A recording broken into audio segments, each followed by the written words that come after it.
بالله من الشيطان الرجيم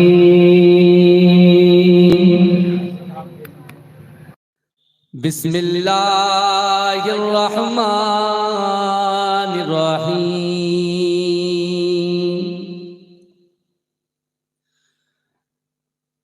نحمده ونصلي على رسوله الكريم أما بعد فيا أيها الحاضرون رحمنا ورحمكم الله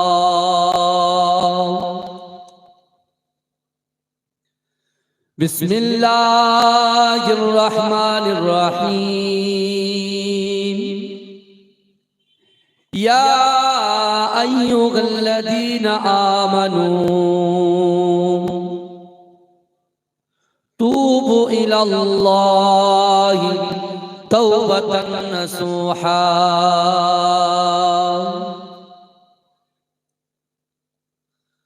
عن سعد بن سعد رضي الله تعالى عنه قال قال رسول الله صلى الله عليه وسلم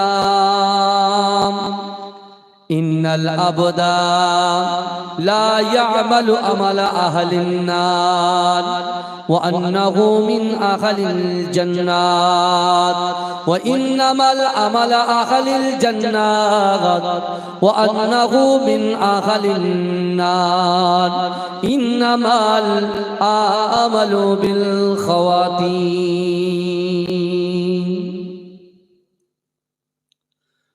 وقال الله تعالى في آية أخرى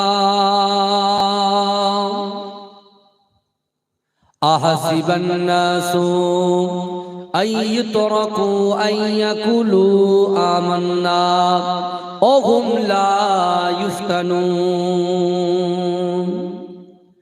إن الله وملائكته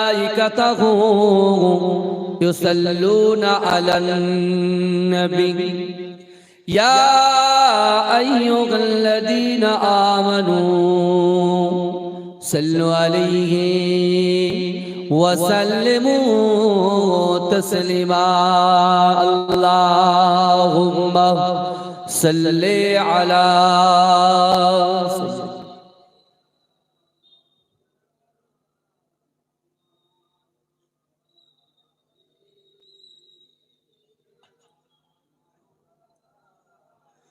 दिल का वो चाला नाम मोहम्मद आँखों का तारा नाम मोहम्मद जुड़े बोलूं ना सुभान अल्लाह दिल का वो चाला नाम मोहम्मद आँखों का तारा नाम मोहम्मद जन्नत के पातों पे अर्शे उला पर आदम ने देखा था नाम मोहम्मद दिल का वो जाला नाम मोहम्मद आँखों का तारा नाम मोहम्मद पूछेगा रब तू है लाया क्या क्या मैं तो कहूँगा नाम मोहम्मद दिल का वो जाला नाम मोहम्मद आँखों का तारा नाम मोहम्मद पूछेगा रब तू है लाया क्या क्या मैं तो कहूँगा नाम मोहम्मद दिल का उजाला नाम मोहम्मद आँखों का तारा नाम मोहम्मद सल्ले आला का चेहरा सजा कर दुल्हे बना के नाम मोहम्मद दिल का उजाला नाम मोहम्मद आँखों का तारा नाम मोहम्मद अल्लाहुम्मा सल्ली अला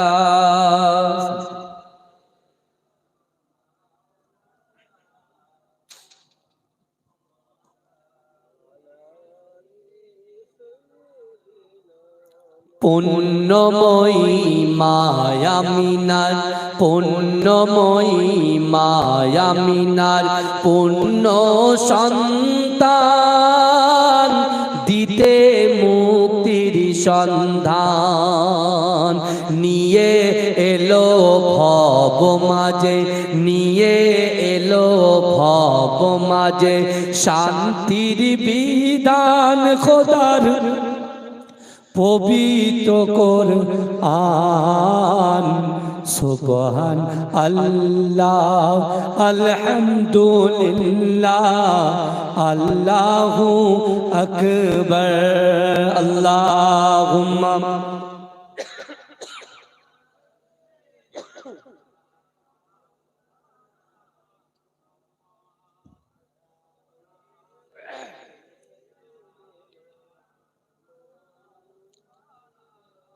সকলে বলুন সাল্লাল্লাহু আলাইহি ওয়াসাল্লাম। নাহমাদুহু ওয়া নুসাল্লি আলা রাসূলিহিল কারীম, আম্মা বাদ।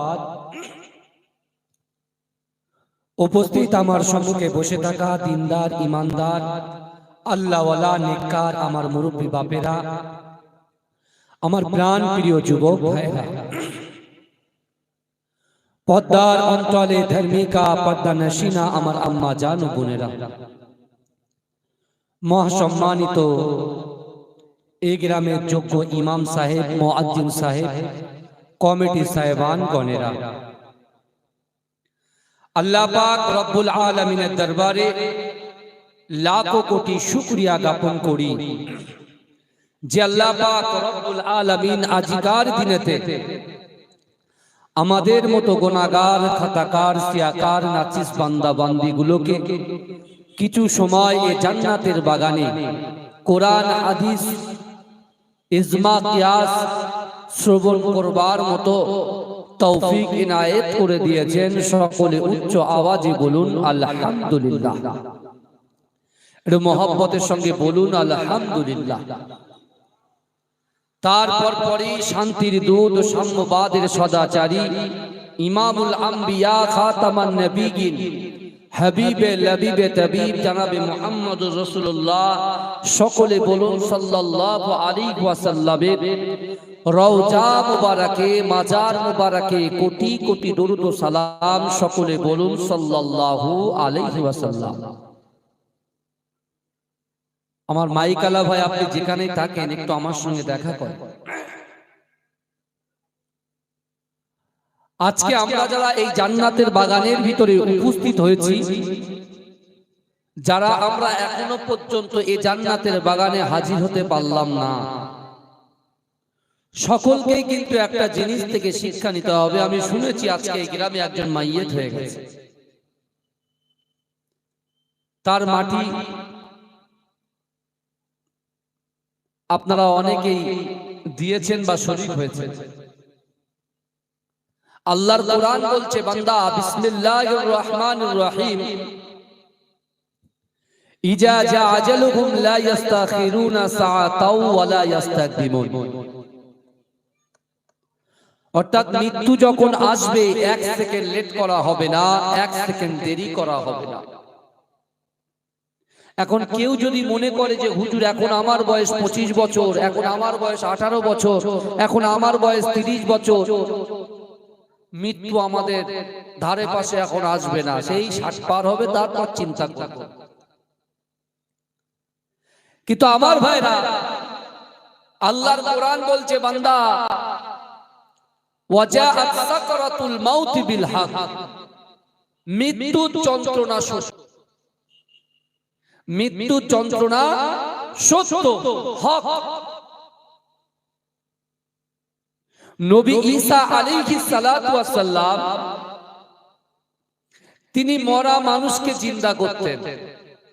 আল্লাহ পাক নবীদেরকে এক একটা মুজিজা দিয়েছেন, প্রত্যেক নবীকে একটা করে মুজিজা দিয়েছেন। তো হযরত ঈসা আলাইহিস সালাতু ওয়াস সালামকে আল্লাহ মুজিজা দিয়েছিলেন। কি মুজিজা? তিনি মরা মানুষকে জিন্দা করতে পারতেন। আমার ভাইজানেরা, আজকে যারা আমরা আমার রাসূলুল্লাহর উম্মত,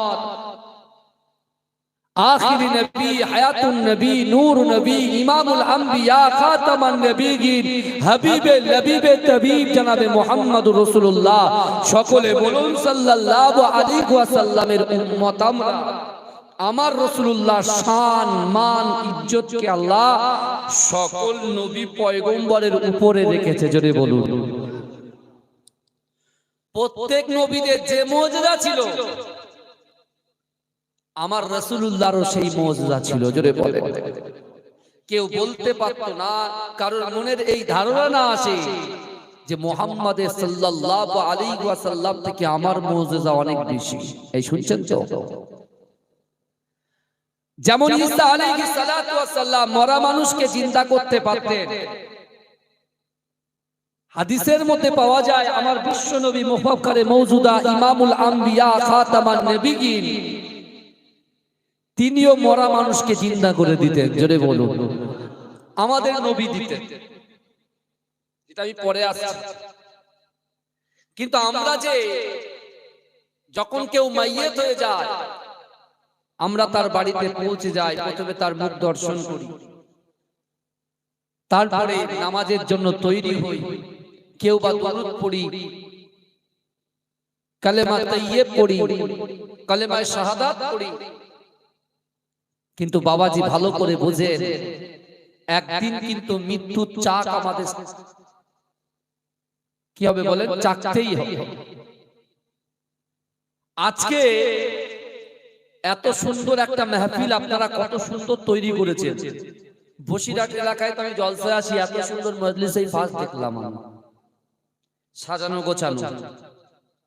কিন্তু এখানে যদি মানুষ না থাকে, এখানে যদি গ্রামবাসী বিন্দু যদি না উপস্থিত হয়, তাহলে আপনি বলুন আপনি কতটা আল্লাহকে ভয় করেন আর রাসূলকে মুহাব্বত করেন। এখানেই প্রমাণ হয়ে যায়। আমরা বলি হুজুর আল্লাহকে ভয় করি কিন্তু নামাজ পড়ি না,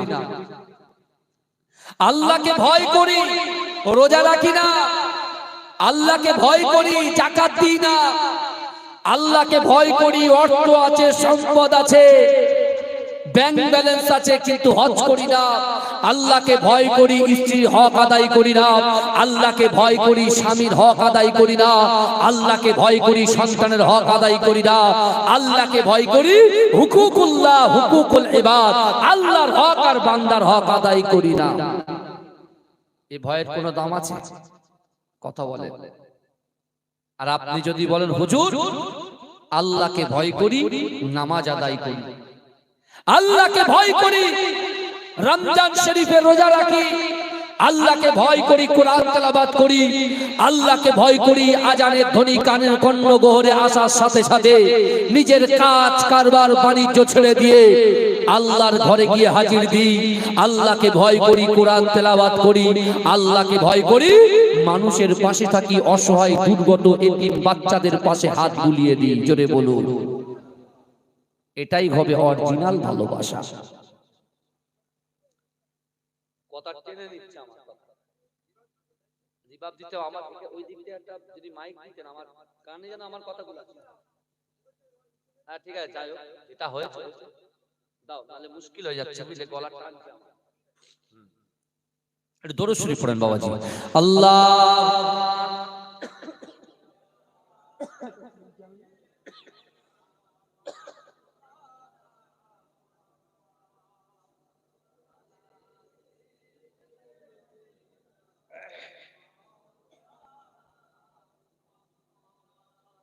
আমার বাবাজিরা ভাইরা, যে কথা আমি আপনাদেরকে বলছিলাম,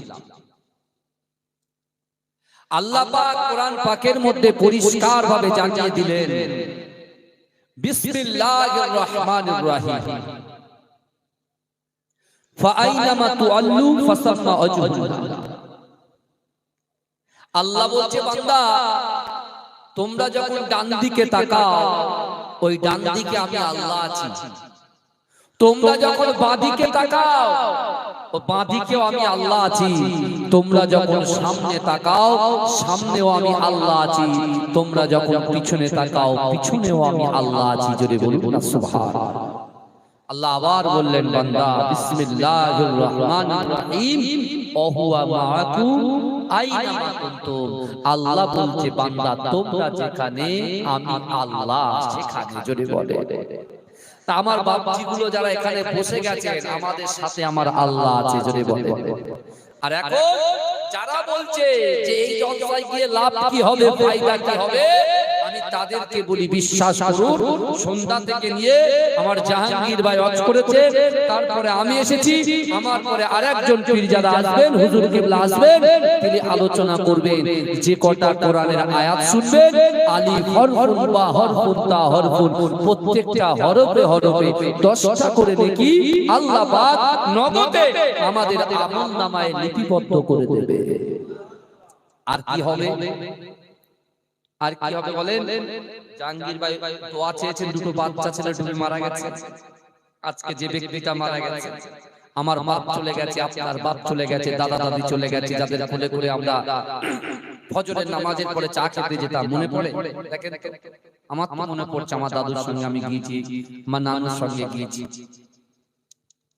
যে বাড়ি থেকে মাইয়াতগুলো চলে গেছে, অর্থাৎ ইন্তেকাল করেছে, ওই বাড়ির যুবক যুবতী, নারী পুরুষ যারা এরকম জান্নাতের বাগানের ভিতরে এসে বসবে, এখানে বসার জন্য আল্লাহ পাক অটোমেটিক্যালি ওই সকল কবরবাসীর কবরে অটোমেটিক সব পৌঁছে দেবে। জোরে বলে। আমরা বুঝি না, বোঝার চেষ্টাও করি না, বুঝি না, বোঝার চেষ্টাও করি না। অনেকে জলসা শুনবে না বলে অনেকে বলে হুজুররা তো কানে হাত দিয়ে এক টান দিয়ে টাইম পার করে দেয়। অনেকে মন্তব্য করে, অনেকে বলছে সুর দিয়ে ওয়াজ করছে, বিশাল গজল বলছে। আমি বলছি, বাবাজি যে কটা কথা বলবো, সুর দিলেও বলবেন, না দিলেও বলবেন, গজলগুলো শুনেও বলবেন, কিন্তু আমি আপনাদের কাছে যে কথাটা বলতে এসেছি, বিশ্বাস করুন, আল্লাহর কোরআন বলছে, বান্দা বিসমিল্লাহির রহমানির রহিম, ওয়ালিমান খাফা মাকামা রাব্বিহি জান্নাতান। কার কথা? আমার আল্লাহর কথা। কি বলছে? আল্লাহ বলছে, বান্দা কাল কিয়ামতের মাঠে আমি আল্লাহর সামনে দাঁড়ানোকে যে ভয় করবে, আমি আল্লাহ তাকে দুটো জান্নাত পুরস্কার দেব। জোরে বলো, জোরে বলে। আমি মৃত্যু দিয়ে শুরু করেছি, মৃত্যুর আয়াত দিয়ে শুরু করেছি।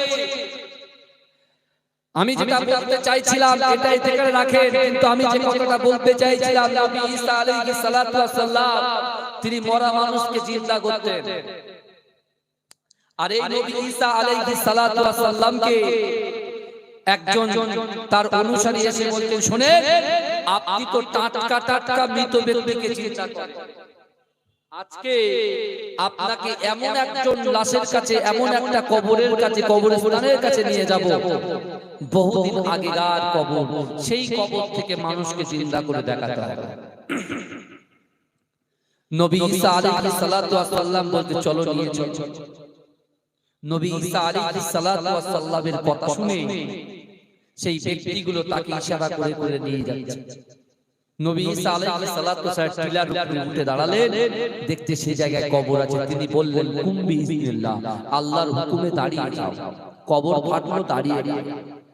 তা কবরবাসী যখন উঠে দাঁড়িয়েছে, নবী ঈসা আলাইহিস সালাতু ওয়াস সালাম তার সঙ্গে বাক্যলাপ করছেন, কথোপকথন করছেন। কথা হতে হতে পরিচয় দিচ্ছেন, আমি অন্য কেউ নয়, আমি হলাম নবী নূহ আলাইহিস সালাতু ওয়াস সালামের ছেলে শাম। কি বুঝলেন? নবী নূহ আলাইহিস সালাতু ওয়াস সালামের ছেলে শাম। বলছে তাই? বলছে তুমি বাঁচতে পুনরায় কবরে যেতে চাও? তখন জিজ্ঞাসা করছে সাপ যে আপনি বলুন আমি যদি বাঁচতে চাই তাহলে আবার কি পুনরায় আজরাইল এসে আমার জাহান্নামে কবজ করবে?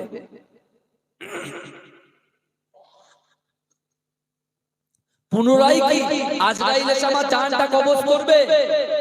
বলছে হ্যাঁ, আজরাইল এসে তোমার জাহান্নামটা কবজ করবে। বলছে না, আমি বাঁচতে চাই না, আমি বাঁচতে চাই না, কারণ আজরাইল যখন জাহান্নামটা কবজ করে তার যে কি বেদনা, তার যে কি যন্ত্রণা, তার যে কি ভয়াবহতা, আমি এটাকে আপনাকে কখনোর জন্য বলে বোঝাতে পারবো না। অর্থাৎ আমি যেভাবে এসেছিলাম সেভাবে আমি চলে যেতে চাই। কিন্তু আমার ভাই জানেরা, হে নবী পাকের উম্মতিরা, হে নবী দেবানারা, আমার আপনার নবী দয়ার নবী জনাবে মুহাম্মদুর রাসূলুল্লাহ সাল্লাল্লাহু আলাইহি ওয়াসাল্লাম উম্মতকে এত মহব্বত করে, উম্মতকে এত ভালোবাসে। হে যুবকেরা, আল্লাহ রাসূল সাল্লাল্লাহু আলাইহি ওয়াসাল্লাম সাহাবাদেরকে বললেন, হে আমার সাহাবারা, ইন্নাল আবদা লা ইয়ামালু আমালা আহলিন নার ওয়া আন্নাহু মিন আহলিল জান্নাত ওয়া ইন্নামাল আমালা আহলিল জান্নাত ওয়া আন্নাহু মিন আহলিন নার ইন্নামাল আমালু বিল খাওয়াতিম। আল্লাহ রাসূল সাহাবাদেরকে ডেকে বললেন যে ইন্নাল আবদা, নিশ্চয় কোন আল্লাহর বান্দা, লা ইয়ামালু আমালা আহলিন নার, জাহান্নামবাসীদের কাজ করে। নিশ্চয় কোন আল্লাহর বান্দা জাহান্নামবাসীদের কাজ করে, জাহান্নামে যেতে এক পা বাকি। ওয়াজ বুঝবেন সবাই, জাহান্নামে যেতে এক পা বাকি। আল্লাহ ওই যুবকের দ্বারাই, ওই নারীর দ্বারাই, ওই পুরুষের দ্বারাই এমন একটা কাজ করিয়ে দেয়, তার ঠিকানাটা দয়ার জান্নাত হয়ে যায়। জোরে বলবেন না? আরে চিৎকার দিয়ে বলবেন না? নারে তাকবীর, নারে তাকবীর।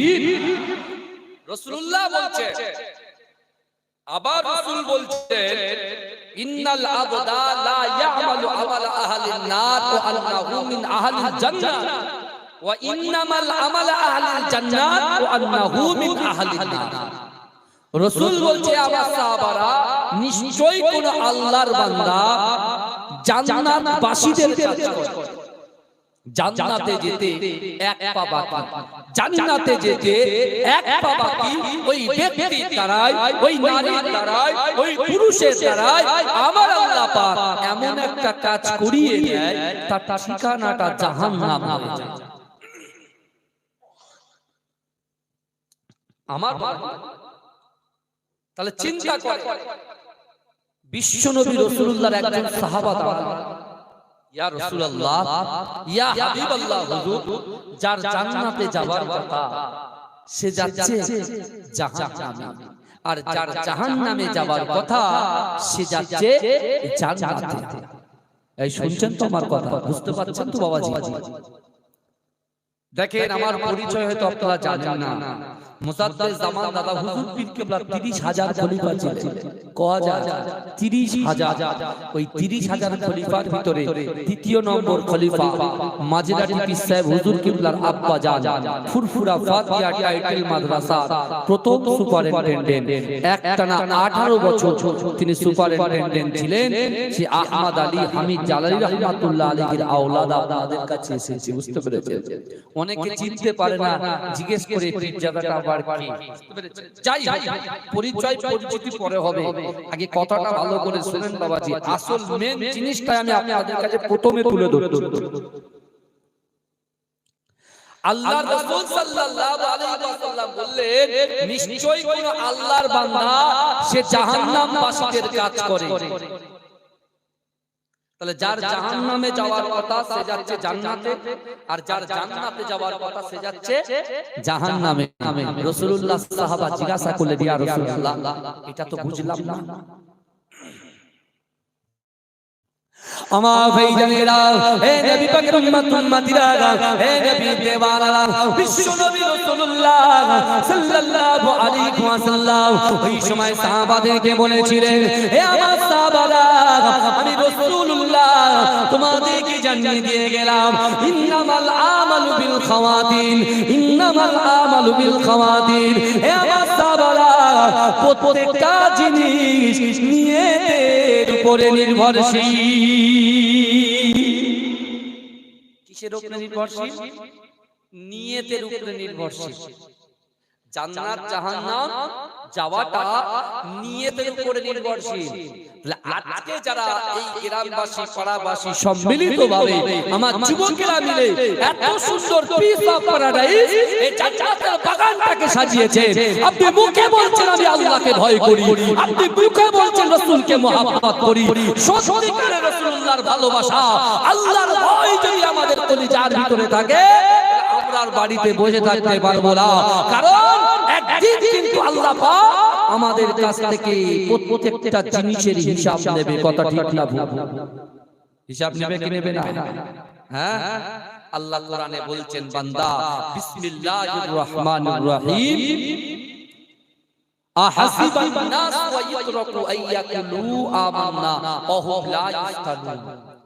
আল্লাহ বলছেন, বান্দা তোমরা যারা ঈমান এনেছো, তোমরা কি মনে করো আমি আল্লাহ তোমাদেরকে ছেড়ে দেব?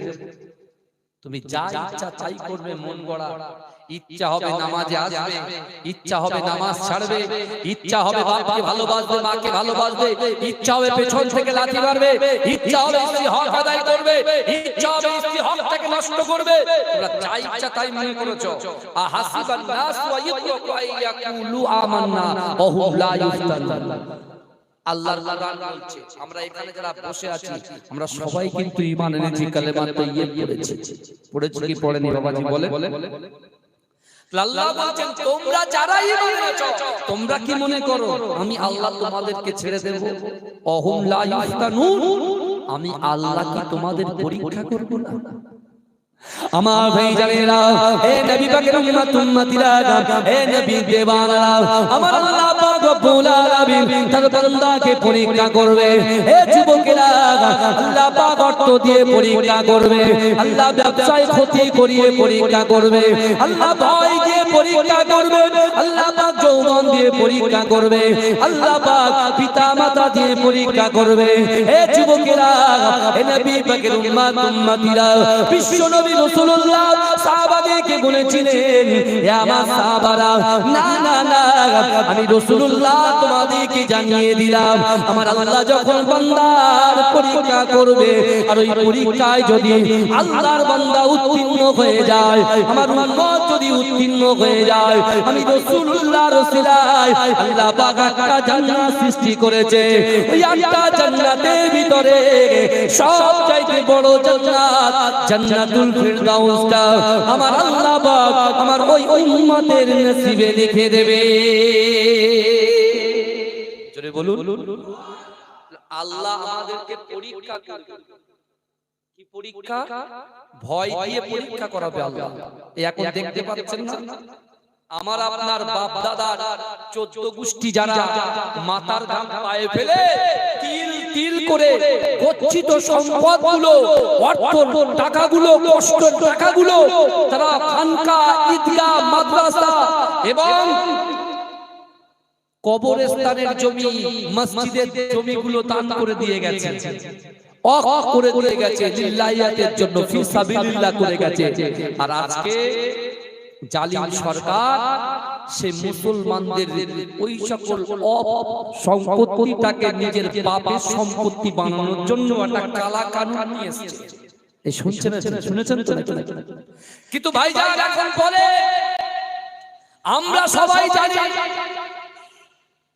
আমার আগের বক্তা যিনি বলছিলেন আসিয়ার কথা বলছিলেন না, কিন্তু ভাইজান আমি বলছি, বিশ্বাস করুন, আজকে যদি আমাদের ঈমানি পাওয়ার সঠিকভাবে যদি পাওয়ারটা যদি থাকে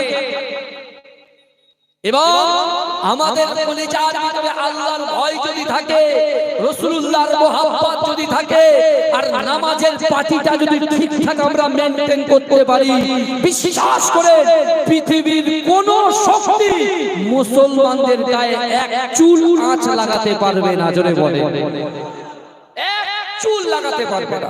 আপনি দেখেন, আমার রাসূল যখন নবী হলেন, আমার রাসূল যখন নবুয়ত হলেন, হে যুবক তুমি বলো, আজকে তোমার বাড়ি থেকে 100 মিটার দূর, তোমার বাড়ি থেকে 200 মিটার দূর, তোমার বাড়ি থেকে 300 মিটার দূর, তোমার বাড়ি থেকে 400 মিটার দূর, তোমার বাড়ি থেকে 500 মিটার দূরে জলসা হচ্ছে, তোমার বসতে সময় পাচ্ছ না, কিন্তু আমার আপনার নবী হায়াতুন নবী, নূর নবী, মুফাক্কিরে মাউজুদা, ইমামুল আম্বিয়া, খাতামান নবীগির হাবিবের নবীর তাবিব, তার উম্মতের মুহাব্বতের জন্য মক্কা থেকে 3.5 কিলোমিটার হেঁটে হেঁটে যে পাহাড়টা উঠতে 1 ঘন্টা, নামতে 1 ঘন্টা, টোটাল 2 ঘন্টা সময় লাগতো। এই যুবকেরা বিশ্বাস করো, 1 বছর নয়, 2 বছর নয়, 23 বছর ধরে উম্মতে মুহাম্মাদীদের জন্য উঠেছেন আর নেমেছেন। জোরে বলুন না সুবহানাল্লাহ। সেই রাসূলুল্লাহর জন্য আমরা কি করছি আপনি বলুন? কটা যুদ্ধেই গেছি আমরা, কটা যুদ্ধেই গেছি আমরা, কি করেছি, ইসলামের অবদান কি আছে আমাদের? আমরা নিজেরা নিজেদের আত্মসমালোচনা করছি, কিচ্ছু করতে পারি না, বরঞ্চ শরিয়াত যেটা নিষেধ করেছে সেই জিনিসগুলোকে আমরা বেশি বেশি করে স্টাডি করেছি।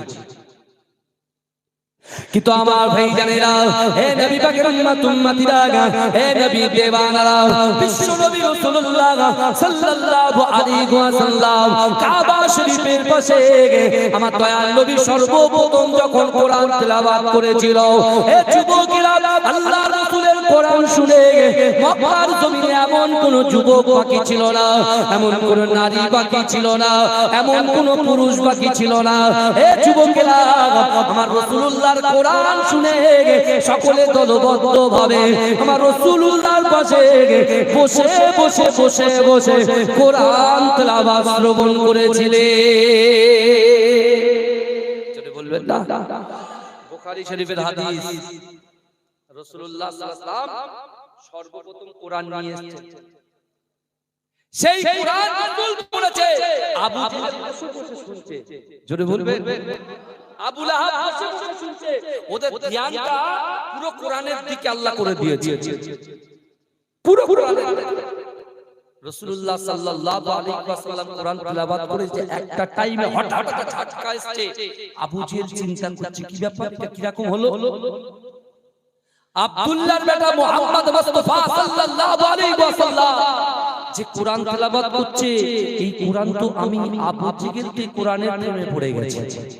ও নিজে বলছে, কাউকে প্রকাশ করছে না, ও তো মক্কার বড় লিডার। মনে মনে ভাবছে, তাই গতকাল যে মানুষগুলোকে সামনাসামনি দেখা হলো, স্যালুট করতো, হাত উঁচু করতো, হাতটাকে দিয়ে স্যালুট করতো, আর আজকে তারা কোরআন যে এসেছে আমাকে ভুলে গেছে। কোরআন যে এসেছে সব আব্দুল্লাহর বেটা মুহাম্মদুর রাসূলুল্লাহর পাশে বসে গেছে, আর আমাকে কি চিনতে পারছে না। প্ল্যানিং শুরু করে দিয়েছে, না এটা হতে পারে না, এই কোরআনটাকে কি করতে হবে? ঘরবন্দি করে করতে হবে। আরে কোরআন তো আমাদের শক্তি, এই কথা বলেন না, কোরআন তো আমাদের শক্তি।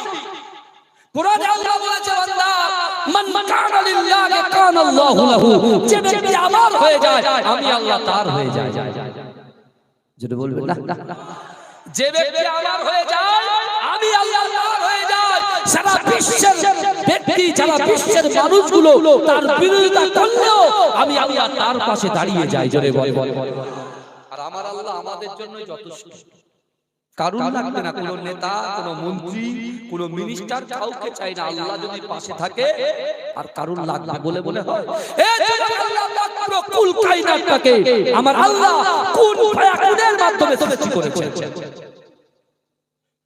আপনি বলছেন যতক্ষণ আলোচনা হবে বুঝবেন তো না, চলে যাবে, তাহলে কিছু কথা শোনা। আজকে আমাদের মুসলমানদেরকে ভয় দেখাচ্ছে কি, আমাদের নাকি ভারতবর্ষ থেকে তাড়িয়ে দেবে। ঠিক আছে, চলো, এত ক্ষমতা যদি থাকে তাহলে তুমি তোমার পাওয়ার দেখাও, মুসলমানদের তো চেনে না, এ জাতিকে তো কেউ চেনে না। এই জাতির কাছে কোরআন আছে, কোরআন। আর আল্লাহ বলছে বান্দা ইন্না রাব্বাকা লাবিল মিরসাদ, নিশ্চয় আমি আল্লাহ আমার বান্দা বান্দীদের দিকে সতর্ক দৃষ্টি রাখি। জোরে বলে, এই জোরে বলবেন না, এই জোরে হবে না সুবহানাল্লাহ। আল্লাহ বলছে আমি তোমাদের দিকে দেখি, আল্লাহ বলছে আমি তোদের দিকে দেখি বান্দা। যে আল্লাহ তার বান্দার দিকে তাকায়, যে আল্লাহ তার বান্দার সাথে থাকে, এ যুবক বিশ্বাস করো আল্লাহ কোরআনে বলেছে বান্দা তোমরা যদি শরিয়াত ইসলামটাকে সঠিকভাবে মান্যতা দিয়ে যদি চলতে পারো, জীবনে কোনো শক্তি তোমাদেরকে পরাজিত করতে পারবে না। জোরে বলবেন না, জোরে হবে না সুবহানাল্লাহ। আল্লাহর রাসূলের সাহাবা হযরত ওমর ফারুক রাদিয়াল্লাহু তাআলা আনহু জামানায় রোম সম্রাটের সঙ্গে একটা যুদ্ধ হয়েছিল। আর সেই যুদ্ধে, এই শুনছেন, সেই যুদ্ধে আল্লাহর রাসূলের সাহাবা হযরতে হুযাফা, হযরতে আব্দুল্লাহ ইবনে হুযাইফা রাদিয়াল্লাহু তাআলা আনহু সহ কিছু সাহাবারা বন্দী হয়ে গিয়েছে। ঈমানি পাওয়ার কাকে বলে? আল্লাহ বলছেন অহুম লা ইফতানুন, আমি আল্লাহ পরীক্ষা করি। শুনছেন তো আপনারা? আল্লাহ বলছে আমি পরীক্ষা করব, আমি আল্লাহ ঈমান দিয়ে মানুষকে পরীক্ষা করব ঠিকঠাক আছে কি। তা হযরতে হুযাইফা রাদিয়াল্লাহু তাআলা আনহু তানাকে যখন ঘরবন্দি করে দেওয়া হলো, সেই সময় রোম সম্রাট তাকে তার রাজ দরবারে সবার সামনে ডাক করলেন। ডাক করার পরে রোম সম্রাট তাকে কুরুচিকর মন্তব্য না করে আব্দুল্লাহ ইবনে হুযাফাকে বলছেন, এই আব্দুল্লাহ ইবনে হুযাইফা শোনো, তুমি আমার পাশে, আমার দরবারে, আমার সিংহাসনের পাশে সিটটা তুমি আসন গ্রহণ করো। আব্দুল্লাহ ইবনে হুযাইফা বসলেন, এই সাহাবা বসলেন। বসার পরে রোম সম্রাট বলছে, এ হুযাইফা তোমাকে দেখে আমি মুগ্ধ, তোমাকে দেখে আমি মুগ্ধ, আমি ফিদা। রাজার প্রজারা চিন্তা করছে শত্রুকে কি করে আপন করছে। রাজা বলছে শোনো হুযাইফা শোনো, আমার একমাত্র কন্যা আছে, ওই কন্যার সাথে তোমার বিবাহ দেব, তুমি খ্রিস্টান হয়ে যাও, খ্রিস্টান ধর্ম গ্রহণ করো। তুমি বাবাজি উঠে বসো, একটা চেয়ার নিয়ে বসো, একটা চেয়ার দেন না, একটা চেয়ার দাও, বসো, খারাপ লাগছে না? না না না, আমার পাশে বসো, হ্যাঁ আমার আব্বাজান শেখায় না, আমার বাবাজি। রোম সম্রাট আল্লাহর রাসূলের সাহাবা হুযাইফাকে বলছে, হুযাইফা তুমি খ্রিস্টান হয়ে যাও, আমার একমাত্র কন্যার সাথে তোমার বিবাহ দেব, আর তুমি এই রোম সম্রাটের হাফ রাজত্ব তোমার হয়ে যাবে, আর আমি যখন মৃত্যুবরণ করব পুরো রাজত্বটাই তোমার। টাকাই কিনছে ভাই, তালাকের বিল এসেছে, তাই না? 3 তালাক। এই সব ফতোয়া, উল্টো ফতোয়া দিচ্ছে কারা?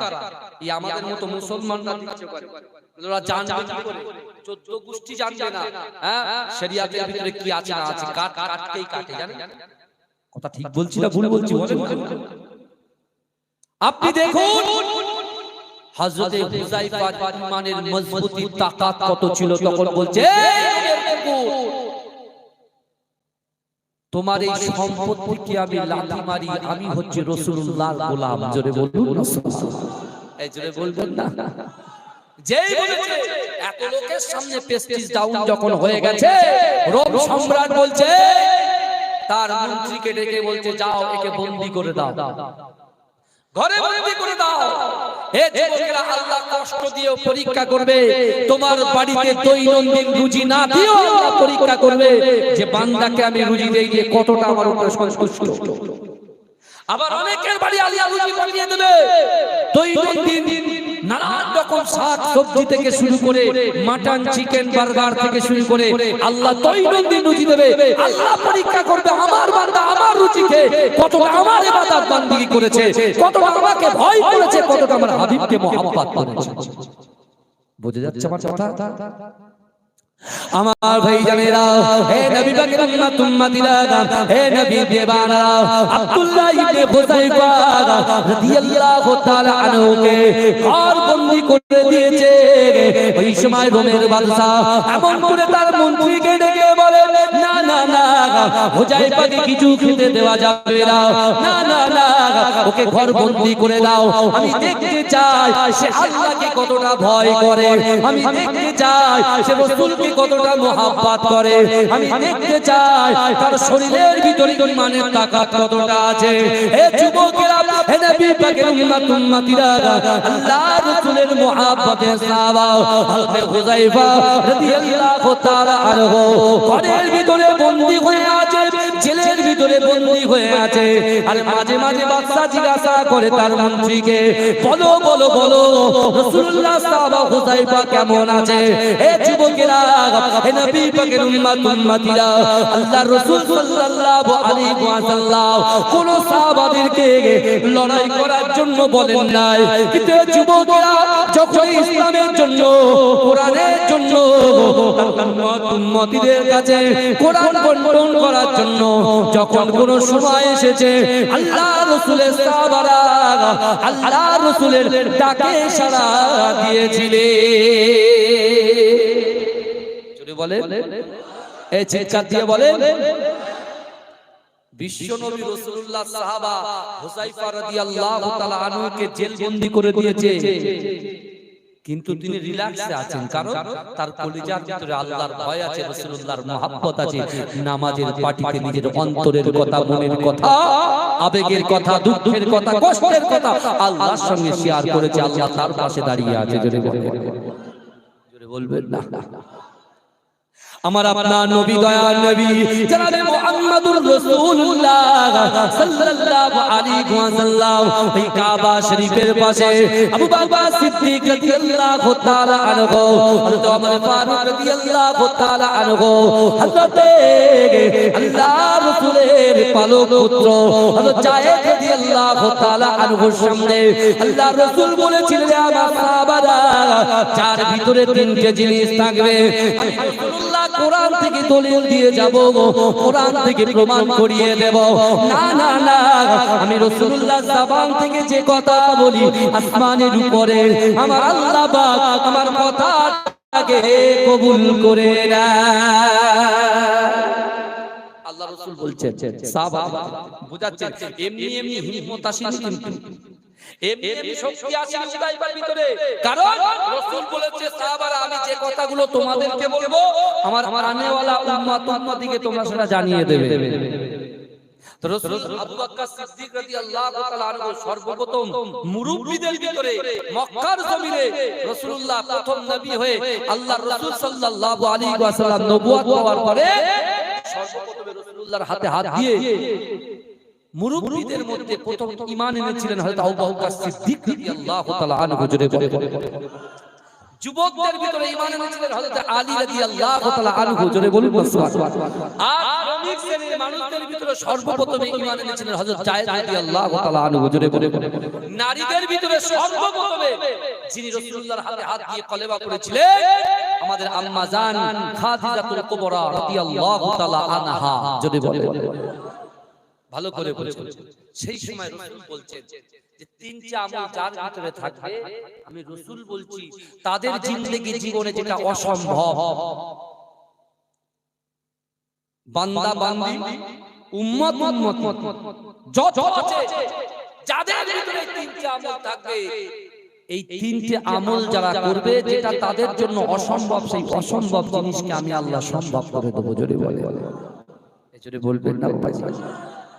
হযরত হুযায়ফা রাদিয়াল্লাহু তাআলা আনহু সব সময় তিনি আল্লাহর কাছে দোয়া করতেন, আল্লাহ আমি তো রাসূলকে ভালোবাসি, আমার জীবনের থেকে বেশি ভালোবাসি, জোরে বল। কিন্তু এখন আমরা রাসূলের থেকে আমার সন্তানকে ভালোবাসি, মাকে ভালোবাসি, বাপকে ভালোবাসি। রাসূলুল্লাহ সাল্লাল্লাহু আলাইহি ওয়াসাল্লাম ইয়া রাসূলুল্লাহ এখনো পর্যন্ত আমি আপনাকে ভালোবাসতে পারিনি। আল্লাহ রাসূল যদি সম্পূর্ণ ঈমানদার হতে পারে, পুরোপুরি ঈমানের ভিতরে প্রবেশ করতেই পারে, পরের দিন এসে বলছি ইয়া রাসূলুল্লাহ, ইয়া হাবিবাল্লাহ, এখন আমার বাপ, আমার ভাই, আমার বোন, আমার ওয়াইফ, আমার পড়োশি, আমার গ্রামবাসী, আমার পরিবার সকলের থেকে এখন আপনাকে বেশি আমি ভালোবাসি, জোরে বল। রাসূল বলল তুমি পরিপূর্ণ ঈমানদার হয়ে গেলে, জোরে বল। আল্লাহ রাসূল ওইজন্য বলে দিলেন, লা ইউমিনু আহাদুকুম হাত্তা আকুনা আহাব্বা ইলাইহি মিন ওয়ালিদিহি ওয়া ওয়ালাদিহি ওয়ান নাসি আজমাইন। রাসূল বলছেন তোমরা ততক্ষণ পর্যন্ত পূর্ণ ঈমানদার হতে পারবে না যতক্ষণ পর্যন্ত তোমাদের পিতা মাতা, সন্তান, সন্ততি, আত্মীয় পরিজন, পাড়াবাসী, গ্রামবাসী সকলের থেকে বেশি আমি রাসূলকে মহব্বত করতে হবে, জোরে বলে। জোরে বলবেন না? হযরতে হুযায়ফা রাদিয়াল্লাহু তাআলা আনহু তিনি এমন করে রোমের বাদশা তাকে বন্দী করে রেখেছে, আর সে রিল্যাক্সে আছে। কেন? বাহ্যিকটা সবাই দেখছে, পুরো আস্তে আস্তে শুকিয়ে যাচ্ছে। বাহ্যিক যারা কাফের তারা চাঁদের চোখ দিয়ে দেখতে শুকিয়ে যাচ্ছে, বুঝতে পারছেন না? এখন রোম সম্রাট তার মন্ত্রীকে ডেকে বলছে, কি ব্যাপার, খবর কি? সে হুযায়ফার খবর কি? আমি তো পরীক্ষা করব। এত বড় সাহস, আমাকে সে অপমান করে, আমাকে সে কুকুর বলে। সেই সময় মন্ত্রী বলেছিল, তাহলে এখন করণীয় কি? বলে ওকে একদম খাওয়া দাওয়া সব বন্ধ, দেখবো কি হয়। আমার ভাই জানেরা, হে নবী পাকের উম্মতিরা, হে নবী দিওয়ানারা, হযরত হুযায়ফা রাদিয়াল্লাহু তাআলা আনহু আল্লাহ জিকিরে মগ্ন ছিল। হে যুবকেরা, হে নবী পাকের উম্মতিরা, হযরত হুযায়ফা রাদিয়াল্লাহু তাআলা আনহু আল্লাহর দরবারে দুহাত তুলে দোয়া চায়, ওগো রব্বুল আলামিন, আল্লাহ যে পরীক্ষায় আপনি আমাকে ফেলেছেন, ওই পরীক্ষাটা যেন আমার রাসূলুল্লাহর ওসিলায় আমি হুযায়ফা যেন উত্তীর্ণ হতে পারি। হে যুবকেরা, হে নবী পাকের উম্মতিরা, একদিন যখন অতিবাহিত হয়ে যায়, হযরত হুযায়ফা আস্তে আস্তে দুর্বল হয়ে যায়। না না না, হুজুরকে ডেকে বলছে, কি ব্যাপার? বলছে হয়তো আর বেশি দিন বাঁচবে না, হয়তো আর সে বেশিক্ষণ বাঁচবে না। বলে যাও যাও যাও, একটা ডক্টরকে ডেকে আনো, তাকে চেক আপ করো। না না না, অত সহজে হুযায়ফাকে মারা যাবে না। হে যুবকেরা, হে নবী পাকের উম্মতিরা, হে নবী দিওয়ানারা, ডক্টরকে আনা হলো। আল্লাহ রাসূলের সাহাবা হযরত হুযায়ফা রাদিয়াল্লাহু তাআলা আনহুকে এমন করে বসিয়ে দিয়ে বলছে, না না না, তোমার কি ক্ষুধা লেগেছে? বলছে না না, আমার কোনো ক্ষুধা লাগে নাই। হে যুবকেরা, হে নবী পাকের উম্মতিরা, হুযায়ফা একটা টাইমে আর কোনো কথা বলতে পারে না। ওই সময় কি করেছে? ওই সময় রোম সম্রাট বলছে, যাও যাও যাও, ওর সামনে কিছু খাবার নিয়ে যাও। একটা মানুষ যখন ক্ষুধার্ত থাকে, একটা মানুষ যখন ক্ষুধার্ত থাকে, তার পেটে জ্বালায়, সে এমন কোনো কাজ থাকে না, সে করতে থাকে। এ যুবকেরা, হে নবী পাকের উম্মতিরা, এমন করে মন্ত্রী বলছে, কি এমন জিনিস নিয়ে যাব? বলছে যাও যাও যাও, তোমার যা ইচ্ছা তুমি নিয়ে যাও। বলছে আমি কি ফল পাকড় অন্য কিছু নিয়ে যাব? বলছে না না না, এটা কখনো হতে পারে না। শুয়োরের গোশত যেটা মুসলমানদের জন্য খাওয়া হারাম, ওই শুয়োরের গোশত তুমি নিয়ে যাও। আর পানি পান করার জন্য কোন দুনিয়ার পানি নিয়ে যাবে না, সারা বর্তাত মদ নিয়ে যাবে, তার সামনে রাখবে, তার সামনে রেখে চলে আসবে। তার যদি সত্যিকারের ক্ষুধা লাগে, ও এমন করে শুয়োরের গোশত খেয়ে নেবে, মদ পান করে নেবে। তখন আমরা বুঝবো তার ঈমানের কোনো শক্তি নাই। এ যুবকেরা, নবী পাকের উম্মতিরা অনেক দিন হয়ে গেছে হুযায়ফা কিছু খেতে পায় না কিন্তু যুবকেরা নবী পাকের উম্মতিরা তিনি ছিলেন তাদের ক্যাপ্টেন হযরত হুযায়ফাকে এত কষ্ট দিয়েছে হুযায়ফার সামনে কি করেছে জানেন হে যুবকেরা এই সময় হুযায়ফার সামনে এমন করে তিনি ওই রোম সম্রাট গোশতটা এমন করে রেখে দিয়েছে কিসের গোশত এই বলেন শুয়োরের গোশত পাকিয়েছে শুকরের গোশত পাকিয়ে আর শরাব দিয়েছে সামনে ভাইজান যারা খায় না বুঝতে পেরেছেন যদি 3 দিন খাবার না হয় ওদের সামনে যদি দেওয়া হয় তো খায় না ও ভুলে যাবে দুমদাম টেনে ছিঁড়ে এক জায়গায় করে করে বুঝতে পারছেন চিকেন তন্দুরি বাবারে খুব ফেমাস আমার যুবকদের কাছে খুব ফেমাস চিকেন তন্দুরি বুঝলেন chicken internet chicken burger fish finger French fry এসব নাম আছে বিশাল টপ নাম আপনি যদি বলেন হুজুর আপনি শিখবেন করতে ভাই আমার বাড়ির পাশেই তো নিউ টাউন যত কলকাতার বড় বাপের বড় লাট সাহেব সব ওখানে আছে বুঝতে পারছেন এক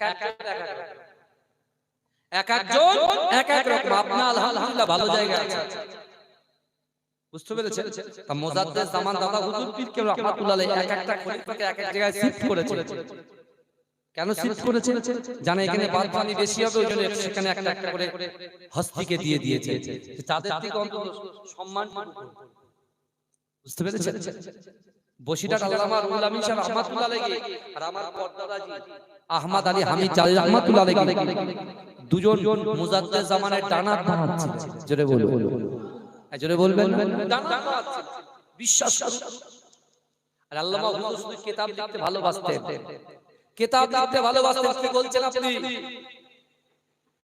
মুজাদ্দেদ জামান দাদা হুজুর পীর কেবলা রাহমাতুল্লাহ আলাইহি তারা কি বলে মুজাদ্দেদ জামান দাদা হুজুর পীর কেবলা রাহমাতুল্লাহ আলাইহি সর্বপ্রথম বাংলার জমিনে যখন কোনো মাদ্রাসা ছিল না তিনি তার বাড়িতে ফুরফুরা ফাতিহা টাইটেল মাদ্রাসার ভিত স্থাপন করলেন কোদাল মাল্লানকে প্রথমে মুজাদ্দেদ জামান দাদা হুজুর পীর কেবলা মারলেন বসিরহাট আল্লামা হুজুর মারলেন আমার পর্দাদা মারলেন আরো সব খলিফারা যখন পুরো মাদ্রাসাটা দাঁড়িয়ে গেল মাশাআল্লাহ সবাইকে ডেকেছে মুজাদ্দেদ জামান বলছে কাকে দায়িত্ব দেওয়া যায়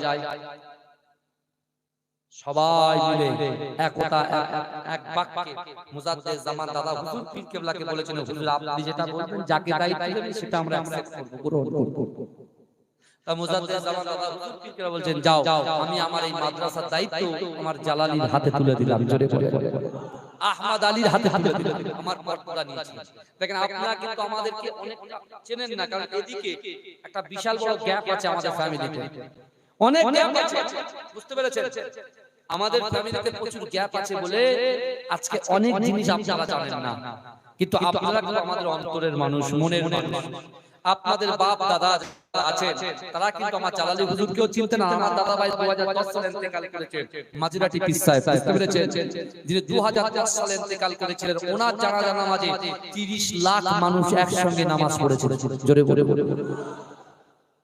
যদি মনে করেন যে হুজুর মিথ্যা বলছে আপনি গিয়ে দেখে দাঁড়িয়ে রাখেন যে কোনো মানুষকে হিন্দু ভাইদেরকে জিজ্ঞেস করবেন মুসলমানদেরকে জিজ্ঞেস করবেন যাকে ইচ্ছা তাকে জিজ্ঞেস করুন বলে দেবে কারণ হুজুর আল্লাহ তাআলাকে এত বড় নিয়ামত করেছিলেন বিশ্বাস করুন তার 104 বছর বয়স 104 বছর বয়সে যখন অসুস্থ হয়ে গেলেন ফুরফুরা দরবার শরীফ থেকে পীরজাদা মেহরাব সিদ্দিকী ভাইজান হুজুর কেবলা যেদিনকে শুনেছেন যে দাদুজান অসুস্থ তিনি যেই ঘরে ঢুকেছেন ঘরে ঢোকার সাথে সাথে আমার দাদা ভাই তাকে সালাম নিয়েছিলেন জোরে বলে যে লোক 18 দিন 19 দিন ধরে কথা বলে না আর জামানা মুজাদ্দেদ আওলাদকে দেখে দেখে সালাম নিলেন এবং সাথে সাথে এক পাশ হয়েছিলেন আর অপর পাশ ঘোরার ক্ষমতা ছিল না আমরা ঘুরিয়ে দিতাম তিনি কি করে নিজে নিজে ঘুরে গিয়ে হুজুরের হাতে মুসাফা করলেন জোরে বলবেন না এই ছিল মুহাব্বত এই ছিল 104 বছর বয়সে তিনি ইন্তেকাল করেছিলেন 2010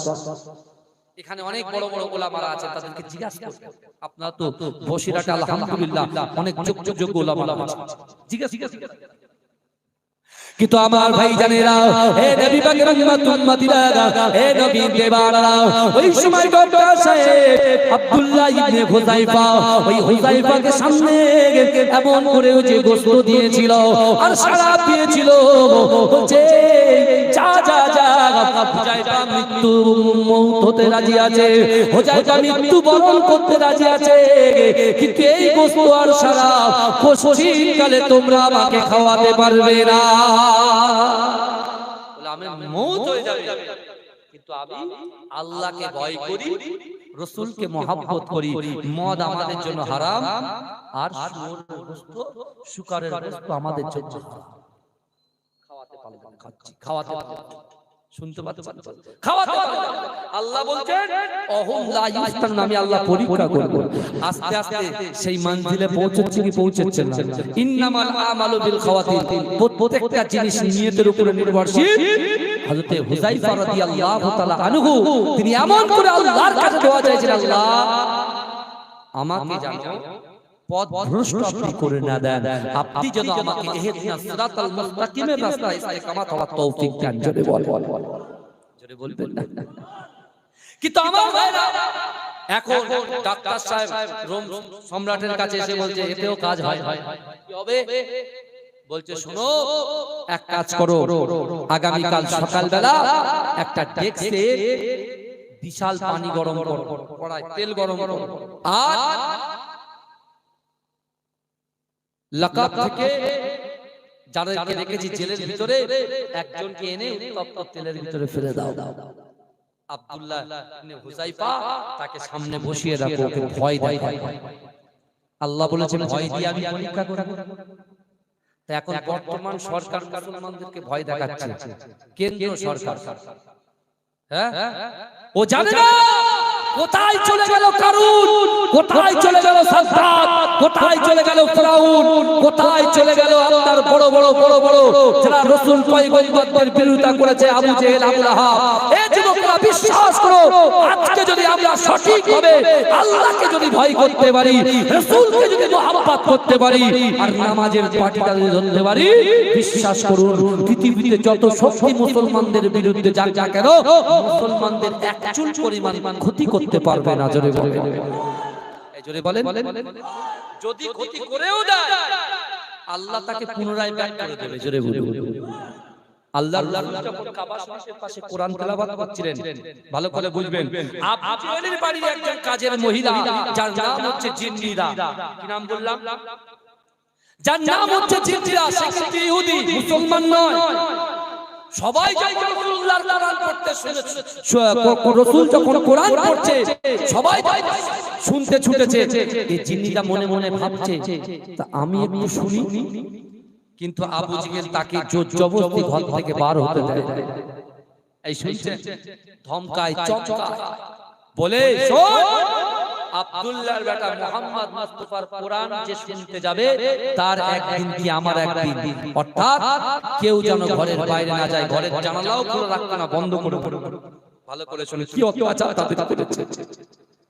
সেই জিন্নিরা মনে মনে ঠিক করেছে যে আস্তে আস্তে আবু জেহেলের লোক ঘুমে ঘুমে ঘুমে ঘুমে সব মুহাম্মাদের হাতে হাত দিয়ে কলেমা পড়ে মুসলমান হয়ে যাচ্ছে। সে চিন্তা করেছে আমি আর ইহুদি থাকতে চাই না, আমিও মুহাম্মাদের গোলাম হয়ে যেতে চাই। জোরে বলে। যে এই নিয়ত করেছে, বুঝতে পেরেছেন, তার পরের দিন কিছু মেহমানকে নিয়ে এসেছে আবু জেহেল তার বাড়িতে।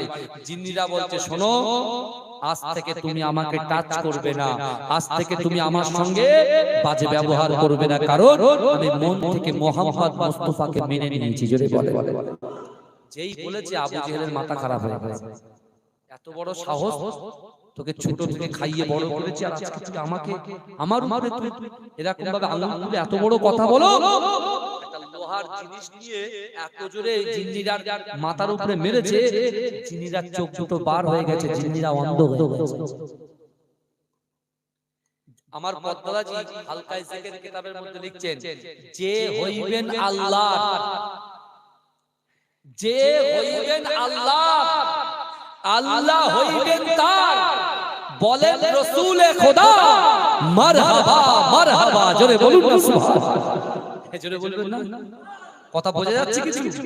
হ্যাঁ, যে হইবেন আল্লাহ, আল্লাহ হইবেন তাহার, বলেন রাসূলে খোদা মারহাবা মারহাবা, জোরে বলুন না সুবহান।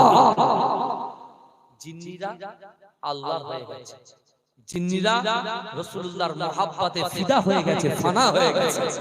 আর আবু জেহেল পাগল কুত্তার মতো হয়ে গিয়ে ওই জিন্নিরা জোরে একটা লোহা দিয়ে এত জোরে আঘাত করেছে, জিন্নিরা চোখ নষ্ট হয়ে গেছে। কিন্তু জিন্নিরা শুনেছে বিশ্ব নবী বলেছে আল্লাহর ভয়, রাসূলুল্লাহর মহব্বত, নামাজের পাটিতে যে যা চাইবে আল্লাহ তার অসম্ভব জিনিসকে সম্ভব করে দেবে। জোরে বলে জোরে হবে না বাবাজি?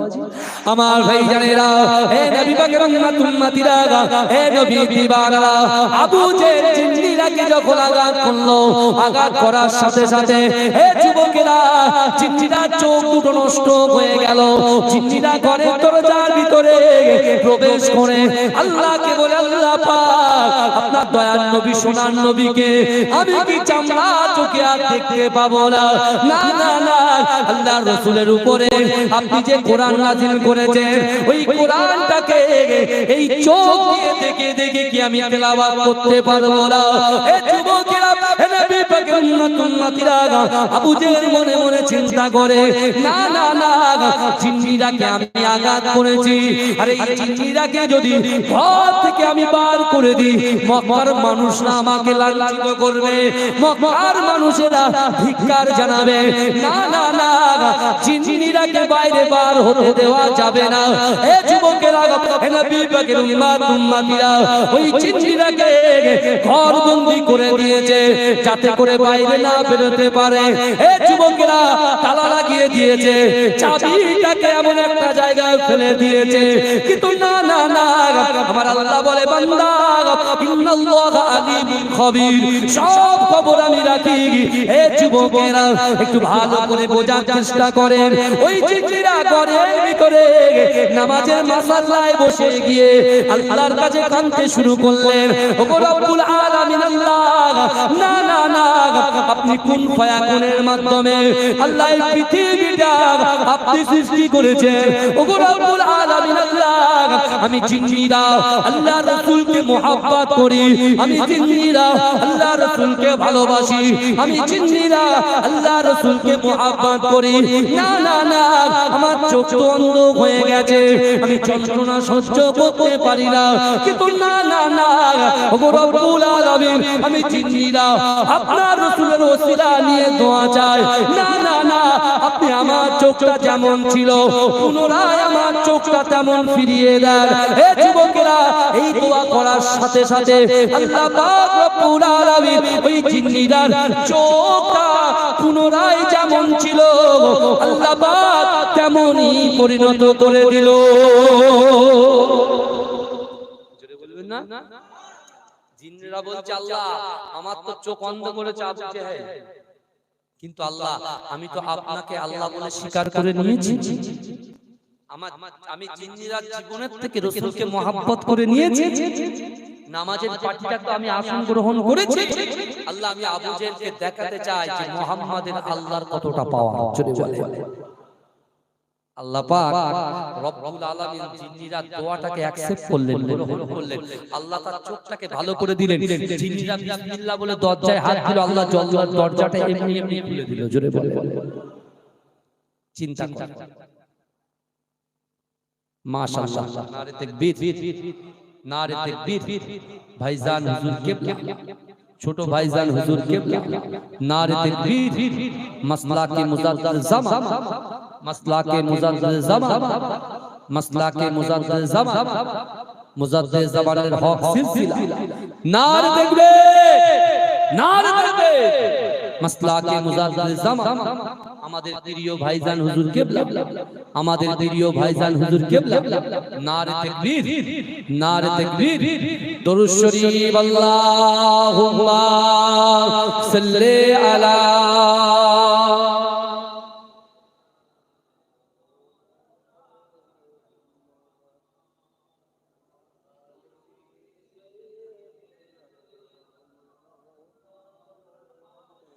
হে প্রভু রহমান তোমারই সেরা দান নূরানী আল কোরআন নূরানী আল কোরআন জোরে বলুন সুবহানাল্লাহ এটা জোরে বলা যাবে না তাকবীর দিন নারে তাকবীর মাসলাকে মুজাদ্দিদ জামান দুরূদ শরীফ আল্লাহ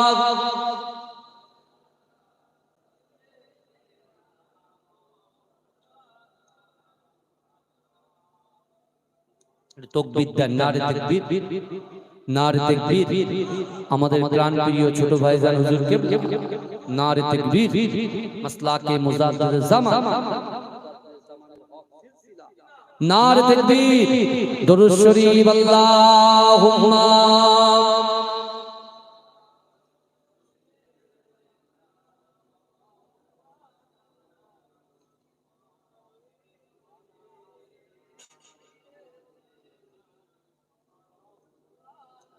হে প্রভু রহমান তোমারই সেরা দান নূরানী আল কোরআন নূরানী আল কোরআন নূরানী আল কোরআন নূরানী আল কোরআন কোরআন তাই প্রমাণ দেয় নেই যে তাতে কোনো ভুল হাকিকাত যার আয়াত সত্য পথ জ্ঞানের মূল কোরআন তাই প্রমাণ দেয় নেই যে তাতে কোনো ভুল হাকিকাত যার আয়াত সত্য পথ জ্ঞানের মূল যার গর্ভে আছে মধু শান্তি যে অপুরাণ নূরানী আল কোরআন নূরানী আল কোরআন নূরানী আল কোরআন নূরানী আল কোরআন জোরে বলে জোরে হবে না সুবহানাল্লাহ নারে তাকবীর কোরআন জ্ঞানের আদান আল্লামা জ্ঞানী সত্য পথের দিশা দিলেন কোরআন খানি কোরআন জ্ঞানের আদান আল্লামা জ্ঞানী সত্য পথের দিশা দিলেন কোরআন খানি পাঠ করিলে মধুর বাণী পবিত্র হবে প্রাণ নূরানী আল কোরআন নূরানী আল কোরআন নূরানী আল কোরআন নূরানী আল কোরআন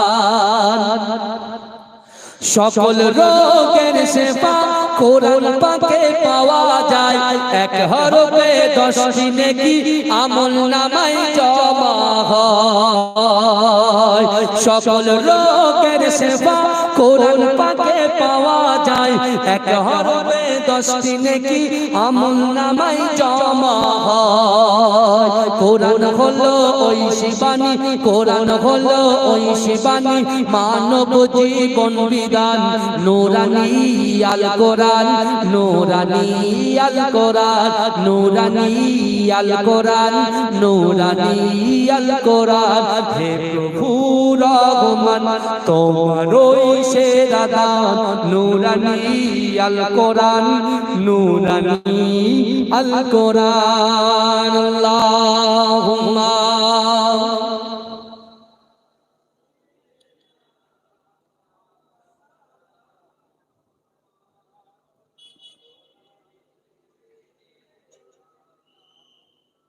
আমার বাবাজিরা ভাই তাহলে জিন্নিরা আল্লাহকে ভয় করেছে রাসূলকে মহব্বত করেছে নামাজের পাটিটাকে অ্যাকসেপ্ট করেছে গ্রহণ করেছে আল্লাহ তার অন্ধ চোখটাকে ঠিক করে দিয়েছে জোরে বলে আমরা কত রকম সমস্যার মধ্যে জর্জরিত আছি কেউ পারিবারিক সমস্যা কেউ অর্থনৈতিক সমস্যা কেউ শারীরিক সমস্যা ইত্যাদি ইত্যাদি সমস্যার মধ্যে আপনারা যারা পড়ে আছে আল্লাহর কোরআন খুলে দেখে আল্লাহ কোরআনে বলছে বান্দা ওয়াসারিউ ইলা মাগফিরাতিন মির রাব্বিকুম ওয়া জান্নাতিন আরদুহাস সামাওয়াতু ওয়াল আরদ উইদ্দাত লিল মুত্তাকিন জোরে বলুন জোরে বলবেন না আল্লাহ পাক রব্বুল আলামিন বলছেন বান্দা ওয়াসারিউ ইলা মাগফিরাতিন মির রাব্বিকুম তোমরা অতি দ্রুত অগ্রসর হও আমি আল্লাহ আমার ক্ষমা দিই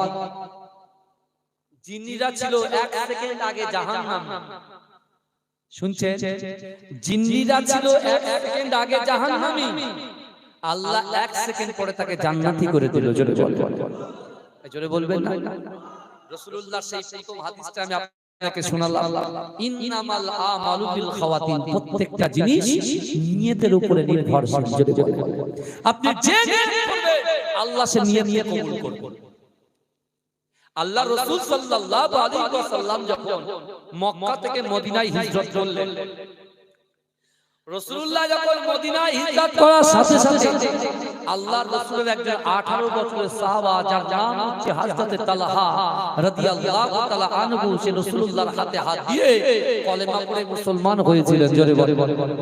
আল্লাহর রাসূল ওই দিনেই আল্লাহর রাসূলের আরেকজন সাহাবা যার নাম হচ্ছে হযরত সালাবা রাদিয়াল্লাহু তাআলা আনহু, তিনিও কলেমা পড়ে মুসলমান হয়েছিলেন। জোরে বলুন। আল্লাহর রাসূল বলেছিলেন যে আমার সাহাবারা শোনো, যার কলিজার ভিতরে আল্লাহর ভয় থাকবে, রাসূলুল্লাহর মহব্বত থাকবে, নামাজের পাটিতে তারা অন্তরের কথা, মনের কথা যারা আল্লাহকে বলবে, আল্লাহ তাদের মনের আশাকে পূরণ করবে। তা হযরত তালহা রাদিয়াল্লাহু তাআলা আনহু কাঁদছেন, রাসূলুল্লাহর সামনে কাঁদছেন, শুনছেন?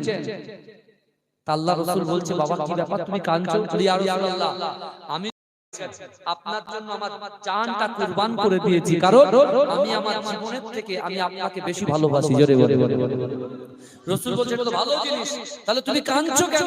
বলছি ইয়া রাসূলুল্লাহ, বাড়িতে আমার মা বাবা হচ্ছে ইহুদি, আমার মা বাবা কিন্তু মুসলমান না, কিন্তু ইয়া রাসূলুল্লাহ আমার মা বাবা আমাকে টর্চার করে, কারণ আপনি যখন মক্কায় ছিলেন এই মদিনায় খবর এসেছিল যে একজন মহামানব মক্কাতে আছে যিনি মদিনায় আসবেন, অর্থাৎ যে তার পাশে দাঁড়াবে, তার হাতে হাত দেবে, যাকে আল্লাহ তাকে মহব্বত করবে, ভালোবাসবে, আল্লাহ তার দয়ার জান্নাত দিয়ে দেবে। জোরে বলে। আমরা আপনার অপেক্ষায় দাঁড়িয়েছিলাম ইয়া রাসূলুল্লাহ, আপনার প্রথম ফেস দেখেছি, নূর দেখেছি, হাতে হাত দিয়ে কলেমা পড়ে মুসলমান হয়েছি। জোরে বলে।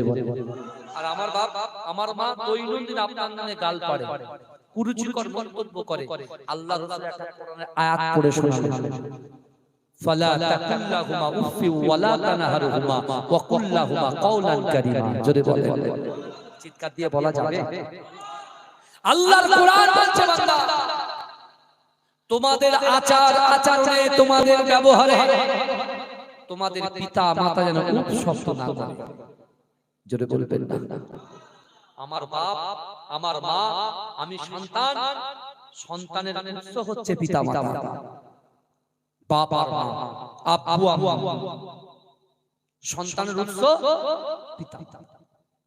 আল্লাহর রাসূল আরেক টেস্ট করতে লাগলেন, কাকে? ওই 18 বছরের যুবককে।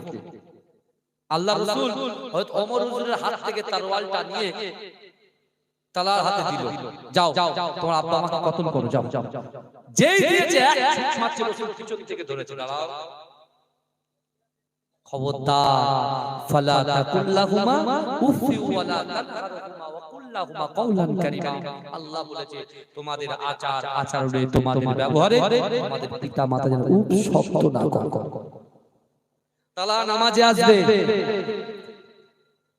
মসজিদে নববীতে মুয়াজ্জিন আযান দিচ্ছেন, আসসালাতু খায়রুম মিনান নাওম, ঘুম থেকে নামাজ উত্তম। আমার যুবকরা ফেসবুক, হোয়াটসঅ্যাপ, ইনস্টাগ্রাম থেকে শুরু করে ইউটিউব থেকে শুরু করে পুরো পেটা বয়ে রাতে ঘুমায়। বুঝতে পারছেন না? যেই কানের আওয়াজটা যায় কম্বল পড়ে থাকে বুকের কাছ পর্যন্ত, আর যেই কানের আওয়াজ আসে ঘুম ভেঙে যায়, কম্বলটাকে এরকম তুলে নেয়, ব্যাস। যেমন কুকুর যেমন গুটিয়ে শুয়ে থাকে ওরকম শুয়ে থাকে। আল্লাহ বলছে কি রে, কি পাগল দেখ, এরা কোরআন সম্পর্কে আইডিয়া নেই, কোরআনকে মহব্বত করে দি, ভালোবাসেনি। আমি আল্লাহ বলছি যখন তোমরা আযান শুনবে তোমরা চলে আসবে মসজিদে, নামাজ আদায় করবে, আর ফজরের নামাজ আদায় করে তোমরা সঠিক রুজির সন্ধানে, হালাল রুজির সন্ধানে বার হবে। এরা কি করছে? আমার কথা তো বেখলাফ করছে। আমার বাবাজিরা এই শুনছেন, অসুবিধা হচ্ছে কারো? হযরত তালহার পিতা মাতা কি করেছে জানেন? তালহাকে ঘরবন্দি করে দিয়েছে জিন্নিদার মতো। আবু জেহেল যেমন জিন্নিদাকে ঘরবন্দি করেছে, তালহাকে ঘরবন্দি করে একদম মরুভূমিতে চাবি ছুঁড়ে ফেলে দিয়েছে। যে নামাজি হয় সে যদি সারা রাত না ঘুমিয়ে 3টের সময় যদি ঘুমায়, ঠিক 4টের মধ্যে তার ঘুম ভেঙে যায়। আপনি দেখবেন যখন আপনি কোনো অফিসে যাবেন, মাদ্রাসায় যাবেন বা কোনো একটা কাজে যাবেন, আপনি এই চিন্তা করে ঘুমাবেন, দেখবেন ঠিক টাইমে আপনার ঘুমটা ভেঙে যাবে। তাই না? কিন্তু আমার বাবাজিরা ভালো করে বোঝার চেষ্টা করেন, ওই তালহা যেই বেলাল আজান শুনেছে, আজানের সাথে সাথে তার দিলটা থরথর করে কাঁপছে। তিনি দেখতে পাচ্ছেন তার পিতামাতা তাকে মসজিদে নববীতে রাসূলুল্লাহ সোহবতে বসতে দেবে না বলে, নামাজ আদায় করতে দেবে না বলে ঘরের দরজা তালা লাগিয়ে দিয়েছে। তালহা কাঁদতে শুরু করেছে, আল্লাহ আমি তো আমার এই জিন্দেগি জীবনে 18 বছর বয়সে রাসূলুল্লাহকে যেদিন আমি রাসূলুল্লাহর হাতে হাত দিয়েছি সেদিন থেকে একদিনও আমার নামাজ কাজা হয়নি। আল্লাহ আল্লাহ আপনি আমাকে হেফাজত করুন। বিশ্বাস করুন, তালহা বিসমিল্লাহ বলে শুধুমাত্র দরজায় হাত দিয়েছে, আল্লাহ দরজাটা এমনি এমনি খুলে দিয়েছে। এই জোরে বলবেন না? এক মসজিদে নববী রাসূলুল্লাহ নামাজে দাঁড়িয়ে গেছে, তালহা 2 রাকাত নামাজ আদায় করেছে। ফজরের নামাজ আদায় করে রাসূলুল্লাহর একটা আদব ছিল, অভ্যাস ছিল, ফজরের নামাজ বাদ রাসূল সাহাবাদের দিকে ঘুরে বসে রাসূল কিছু কথা বলতেন, আলোচনা। রাসূল যখন আলোচনা শুরু করেছে, ডান দিক থেকে হযরত তালহা পিছনের কাতার থেকে ফুঁপিয়ে ফুঁপিয়ে কান্নার আওয়াজ আসছে। রাসূল ডেকেছে, বাবা তালহা কি ব্যাপার, তুমি কাঁদছো? বলে ইয়া রাসূলুল্লাহ এই ব্যাপার, বাড়িতে যখনই যাই আমার বাবা আপনার নামে কুরুচিকর মন্তব্য করে, আমি সহ্য করতে পারি না। শুধু আল্লাহর কোরআন বলছে যে মা বাপ যেন উপশব্দ না করে, এটা আপনার কথা, আমি কিছু বলতে পারি না। ইয়া রাসূলুল্লাহ আজকে যাবেন আমার সঙ্গে কি ব্যবহার করেছে, আমাকে নামাজ কাজা করানোর জন্য আমাকে আপনার কাছে আসতে দেবে না বলে আমার মা ঘরের দরজা বন্ধ করে তালা মেরে দিয়েছে। আল্লাহ রাসূল বলে তারপর কি হলো? বলে বিসমিল্লাহ বলে আমি শুধু হাতটা দিয়ে লাগিয়েছি দরজায়, আল্লাহ এমনি এমনি দরজা দিয়েছে। জোরে বলো, আমি এক ছোটে মসজিদে হাজির হয়েছি। আল্লাহ রাসূল তালহাকে ধরিয়ে আর রাসূলুল্লাহ তালহার বাচ্চা ছেলে 18 বছর বয়স, বুঝতে পেরেছেন? রাসূলুল্লাহ তার কপালে একটা করে বুসা দিতেন। জোরে বলো, একটা করে দিতেন। জোরে বলো। আল্লাহ রাসূল সেদিন বলেছিল, তালহা এই মসজিদে নববীর যে জায়গাটা তোমার ভালো লাগে সেই জায়গায় বসে 2 রাকাত নামাজ আদায় করে আল্লাহর কাছে তোমার মনের খয়েশ, তোমার মনের ইচ্ছা, তোমার মনের আকাঙ্ক্ষা, তোমার মনের বেদনা, যা কিছু চাওয়া তুমি আল্লাহর কাছে চাও, আল্লাহ তোমার এই চাওয়াটাকে আসমানের উপরে কবুল করে নেবে।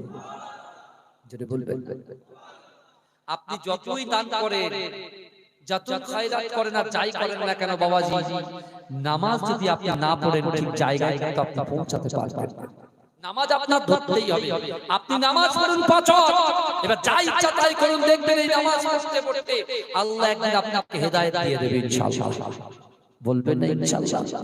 আমার ভাই জানেরা, হে নবী পাকের উম্মতিরা, হে নবী বেবারা, আল্লাহ রাসূলের ওই 18 বছরের সাহাবা হযরত তালহা রাদিয়াল্লাহু তাআলা আনহু এমন করে মসজিদে নববী শরীফের একটা কোণায় বসে আল্লাহর নামাজ আদায় করে, হে যুবকেরা তিনি মনে মনে আল্লাহর কাছে দোয়া চাইলেন।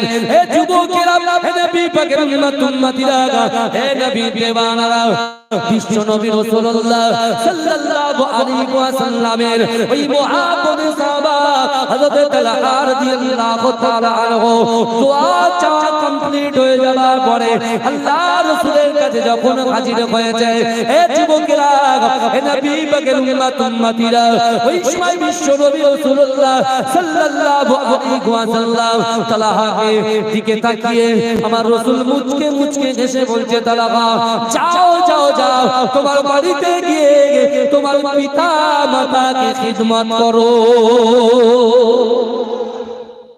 জোরে বলবেন না?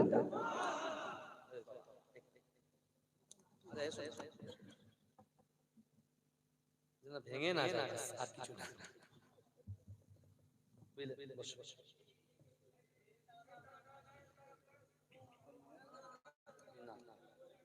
এই শুনছেন তো? দরুদ শরীফ পড়েন, আল্লাহুম্মা সাল্লি আলা। লোক তো আছে না, ওরা কি হয়েছে? কুকুর তো জান্নাতে যাবে, একটা কুকুর যাবে না? এই কথা বলে আসহাবে কাফ সবাই, এই সে একটা ঢুকছে, পাকড়াও পাকড়াও পাকড়াও পাকড়াও, জিকির করে লা ইলাহা ইল্লাল্লাহ, লা ইলাহা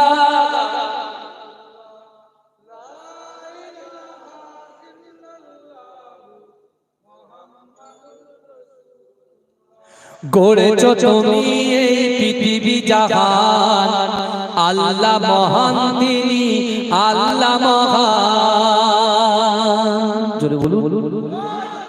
আল্লাহ এই কুল কায়নাতটা, পুরো পৃথিবীটাকে আমার আল্লাহ পাক কুন ফায়াকুনের মাধ্যমে সৃষ্টি করেছেন। জোরে বলবেন না?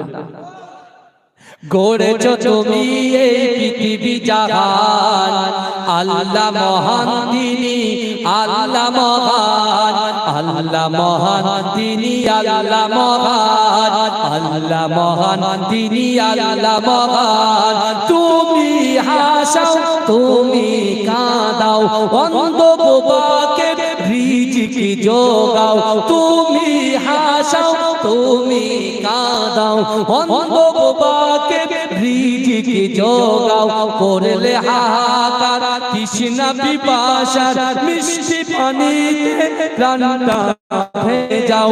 হয়নি হবে না তোমার সমান, আল্লাহ মহান তিনি, আল্লাহ মহান, আল্লাহ মহান তিনি, আল্লাহ মহান, আল্লাহ মহান তিনি, আল্লাহ মহান।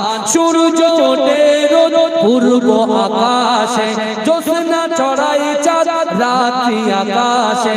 সূর্য ওঠে রোজ পূর্ব আকাশে, জ্যোৎস্না ছড়ায় চাঁদ রাত্রি আকাশে। অশান্ত এই মন শান্ত হয়ে যায়, অশান্ত এই মন শান্ত হয়ে যায়। তোমারই দেওয়া বৃষ্টি বাতাসে, হয়নি হবে না তোমার সমান, আল্লাহ মহান তিনি, আল্লাহ মহান, আল্লাহ মহান তিনি, আল্লাহ মহান, আল্লাহ মহান তিনি, আল্লাহ মহান। তুমি বাঁচাও, তুমি মরণ দাও, পড়লে বিমারে তুমি সেবা দাও।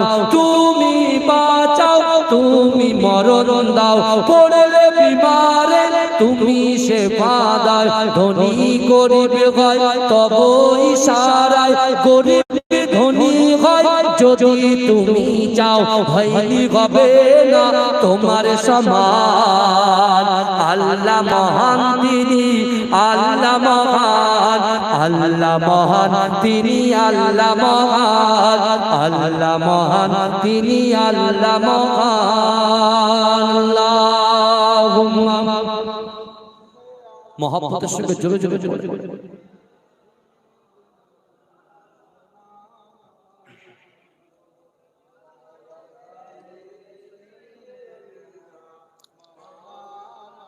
আমার ভাইরা বাবাজিরা ভালো করে বোঝার চেষ্টা করে, যে কথাগুলো প্রথম থেকে বলে এসেছি, যারা এখানে ছিলেন আপনারা বুঝতে পারছেন।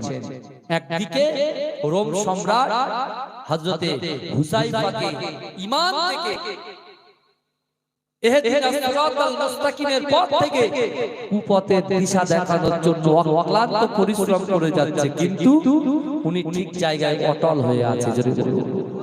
জোরে বলবেন না?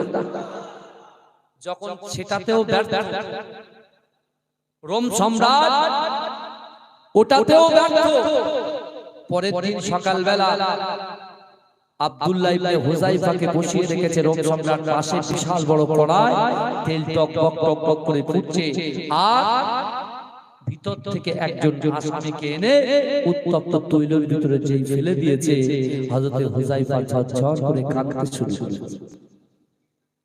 এই শুনছেন? হুযায়ফা যখন কাঁদছে, রোম সম্রাট চিন্তা করছে এবারে কাজ হয়েছে, মন নরম হয়ে গেছে। তখন বলছে, কি বাবা হয়ে গেল তোমার ঈমানি শক্তি? বলছে, শোনেন, আমি মৃত্যুর জন্য ভয় পাচ্ছি না, আমি মৃত্যুর জন্য ভয় পাচ্ছি না, আমি আল্লাহর কাছে এই আশা করছি, আল্লাহ আমি হুযায়ফাকে যদি আবার আপনি ওই যে তৈলের ভিতরে ফেলে দেয়, আবার যদি আপনি জিন্দা করেন, আমি ঈমানের জন্য আবার আমি জান দিতে প্রস্তুত। কিন্তু এই কাফেরদের কাছে বর্ষতা স্বীকার করতে প্রস্তুত নয়।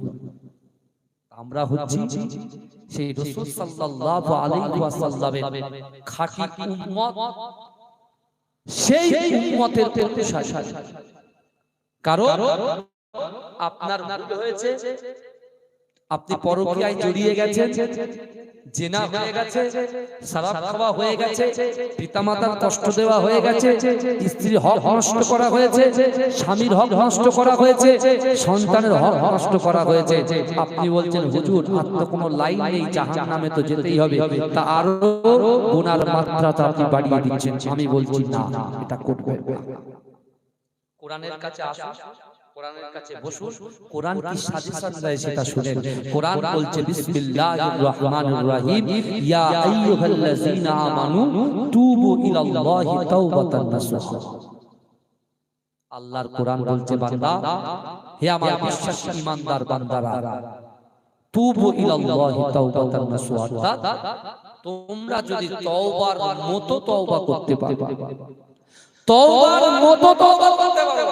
তওবা না এই যে ইচ্ছা হলো তওবা করলাম, আল্লাহ আজ জিনা করব না, খারাপ কাজ করব না, শরাব খাবো না, জুয়া খেলবো না, গালাত গালাত পিকচার ভিডিও দেখবো না, আবার 3 দিন পরে নেশা লাগে আবার ওরা তওবা জিন্দেগিতে আল্লাহ কবুল করবে না। যদি একবারেই আপনি তওবা করে নিতে পারেন, আল্লাহ বলছে জাতের পিছনের সাগীরা কবিরা গুনাহগুলোকে আমি আল্লাহ ডিলিট করে দেব, maaf করে দেব। জোরে বলেন।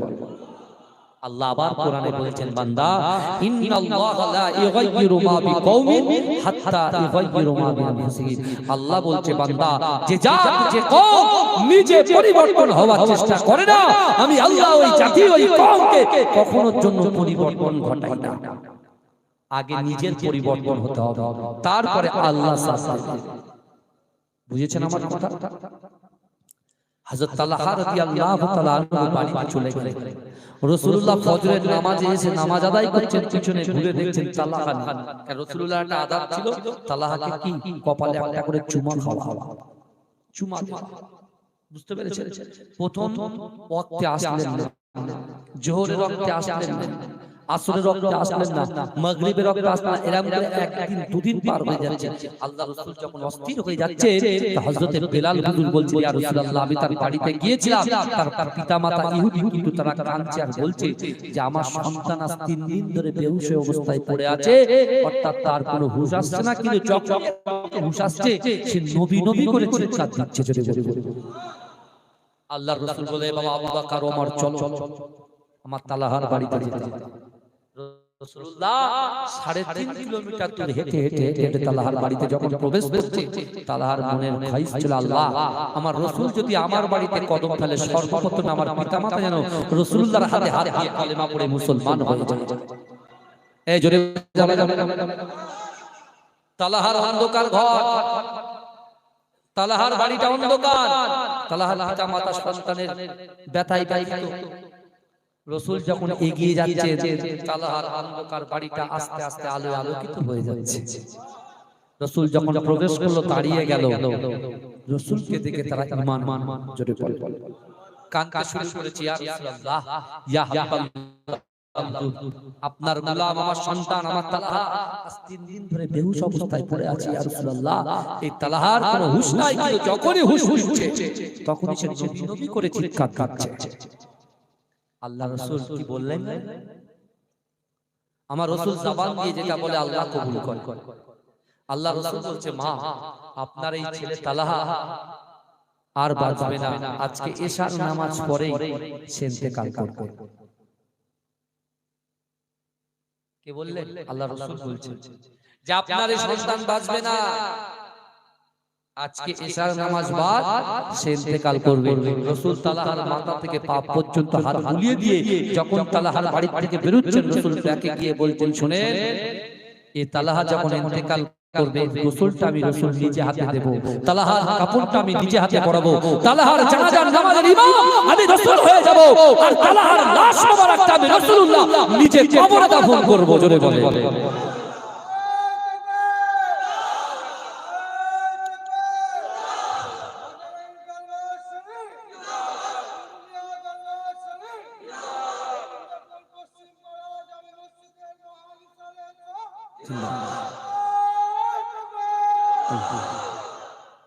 আমার বাবাজিরা, ভাই ভাই, আল্লাহর রাসূল বললেন আমাকে খবর দেবে। এই শুনছেন, একজন সাহাবাকে কার করে দিয়ে চলে আসলেন। কোথায়? নামাজ শেষ, রাসূলুল্লাহ যখন মসজিদের নববীতে কদম রাখলেন, তালার তালা দাঁড়িয়ে গেল, নবী নবী করতে শুরু করলো। তালা মাথা ধরে, বাবা আমরা তোমার নবীর উপরে ঈমান এনেছি। তালা একটা হাসি দিয়ে তারপরে বলল, বাবা তোমার নবী কি বলেছে জানো? বলে কি? বলে তুমি এশার নামাজের পরে ইন্তেকাল করবে। বলে আমার রাসূল যেটা বলেছে বারহাক সত্য বলেছে। কি ঈমান দেখেন। আর আমরা বছরে একটা দিন জান্নাতের বাগানে এসে বলতো সময় নাই। কেন? পাড়োশি এসেছে, আত্মীয়তা আসা সুন্নাত, আমি মানছি। বাড়িতে আত্মীয় সম্পর্ক রাখাটা রাসূলুল্লাহর সুন্নাত। যারা আত্মীয়তা বন্ধনে আবদ্ধ থাকবে, পুরনো আত্মীয় বন্ধনটা টিকিয়ে রাখবে, আল্লাহ তার বাড়িতে বেশি বেশি করে রুজি দেবে। জোরে জোরে বলবেন না? আমার রাসূলুল্লাহ আবু যার গাফারিকে 7টা ওসিয়াত করে গেছিলেন, আমি সেটা আর বলছি না। কিন্তু আমার ভাইরা ভালো করে বুঝে, আজকে রাসূল সাল্লাল্লাহু আলাইহি ওয়াসাল্লাম তিনি বলছেন যে সাহাবারা তিনটে জিনিস তোমাদের সাথে কবর পর্যন্ত যাবে। কটা জিনিস যাবে? কবর পর্যন্ত আমাদের সাথে। আমরা তো সবাই মরে যাব, কেউ বাঁচবে না, মৃত্যু তো হবে যেখানেই ঢোকান না কেন। কোটি কোটি টাকার সম্পত্তির মালিক হলেও আপনাকে মৃত্যু আপনাকে গ্রাস করেই ফেলবে। কথা ঠিক না? এখন তিনটে জিনিস যাবে। যারা বাড়ি থেকে আসতে চাইছে না, নিশ্চয়ই কালকে অফিসে যাবে, কোনো একটা জায়গায় যাবে, ইনকাম করবে, আল্লাহ রিজিক দেবে, রুজি দেবে, সেই সম্পত্তি করবে না কিছু। এক নম্বর, আপনার মৃত্যুর পরে আপনার কবর পর্যন্ত আপনার সন্তানরা যাবে খাটিয়া ধরে লা ইলাহা ইল্লাল্লাহু মুহাম্মাদুর রাসূলুল্লাহ। দ্বিতীয় যাবে যে সম্পত্তি করেছেন, সম্পদ আপনার পিছন পিছন যাবে। তৃতীয়, আপনি যে ইবাদত করছেন, আমল করছেন, আমলটা কবর পর্যন্ত যাবে। রাসূল তারপর বললেন, সাহাবারা শোনো, যখন কবরবাসীকে মাদফান করা হবে, মিনহা খালাকনাকুম ওয়া ফিহা নুঈদুকুম ওয়া মিনহা নুখরিজুকুম তারাতান উখরা বলে বিশ্বনবী রাসূল সাল্লাল্লাহু আলাইহি ওয়াসাল্লাম যখন বলছেন, যখন কবর ছেড়ে বেরিয়ে আসবে, কবরবাসী কিন্তু তার সন্তানের পায়ের আওয়াজটা শুনতে পাবে যে আমার সন্তান আমাকে ফেলে রেখে চলে যাচ্ছে, কিন্তু সে কোনো কথা বলতে পারবে না। আল্লাহ রাসূল বললেন, হে আমার সাহাবারা, এক নম্বর, তুমি মৃত্যুবরণ করার তোমার কবরের পুরো একদম সাইতে করার পরে, মাটি দেওয়ার পরে সর্বপ্রথম তোমার সন্তান তোমাকে ছেড়ে চলে আসবে। যে সন্তানের জন্য আপনি বাড়িতে সময় দিচ্ছেন, ওই সন্তান মৃত্যুর পরে আপনার কবর ছেড়ে পালাবে, চলে আসবে বাড়িতে। তারপরে যে সম্পত্তি তোমরা করেছো, সেই সম্পত্তির জন্য বলছেন, হুজুর মাঠে ব্যস্ত আছি, অফিসে ব্যস্ত আছি, চাকরিতে ব্যস্ত আছি, নামাজে নামাজ নাই, কোরআন পড়ার সময় কোরআন নাই, ইবাদত বন্দেগী করার সময় কোনো জিকির ফিকির কিছু নাই। ওই সম্পত্তি করেছো, ওই সম্পত্তি চলে আসবে, থাকবে কি? এই যে সারা বছর একবারই জলসা করছে, আল্লাহ ইচ্ছা করে। আল্লাহ হচ্ছে দয়া, আল্লাহ হচ্ছে গফুরুর রহিম। মা যেমন তার সন্তানকে ভালোবাসে, মায়ের থেকে 70 গুণ বেশি আল্লাহ তার বান্দা বান্দীকে ভালোবাসে। জোরে বলবেন না? হ্যাঁ, ওই আমলটাই থাকবে, কবর পর্যন্ত থাকবে, কবরে চলে যাবে। চিন্তা করেন, চিন্তা করে আল্লাহ রাসূল সাল্লাল্লাহু আলাইহি ওয়াসাল্লামের সাহাবা তালহা, তিনি রাসূলুল্লাহর এই মৃত্যু সংবাদটা শোনার সাথে সাথে তিনি বললেন, আমার রাসূল যেটা বলেছেন বারহাক এটা সত্য। কিন্তু তার মাকে 18 বছরের যুবক সাহাবাটা বলেছিল, আম্মা জান খবরদার রাসূল যেন আমার জানাজা নামাজ না পড়ায়, খবরদার রাসূল যেন আমার কবরে আমার লাশ মুবারক না রাখে। কেন? প্রশ্ন। বলছে, আমার রাসূল মক্কা থেকে কষ্ট করে মদিনা এসেছে, আর মদিনা এসেও কাফের বেঈমানরা তার রাসূলুল্লাহর দিকে তাকিয়ে আছে রাসূলকে ক্ষতি করার জন্য, রাসূলকে হত্যা করার জন্য। আর সেই রাসূল সাল্লাল্লাহু আলাইহি ওয়াসাল্লাম আমার এমন করে আমার বাড়ি রাসূলুল্লাহর মসজিদে নববী শরীফ থেকে 3.5 কিলোমিটার দূর রাতে অন্ধকারে রাসূল আমার হেঁটে হেঁটে আসবে, আমার রাসূলুল্লাহর পায়ে কাঁটা ফুটে যাবে, আমার রাসূলুল্লাহর পায়ে এমন করে পাথর বেঁধে যাবে। আমার রাসূলুল্লাহকে যদি কোনো কাফের বেঈমানরা আমার রাসূলুল্লাহর প্রতি অ্যাটাক করে, আল্লাহ আমার উপরে নারাজ হয়ে যাবে। তুমি তখন নিষেধ করতে পারবে আমার রাসূলকে তুমি কতটা মহব্বত করেছো।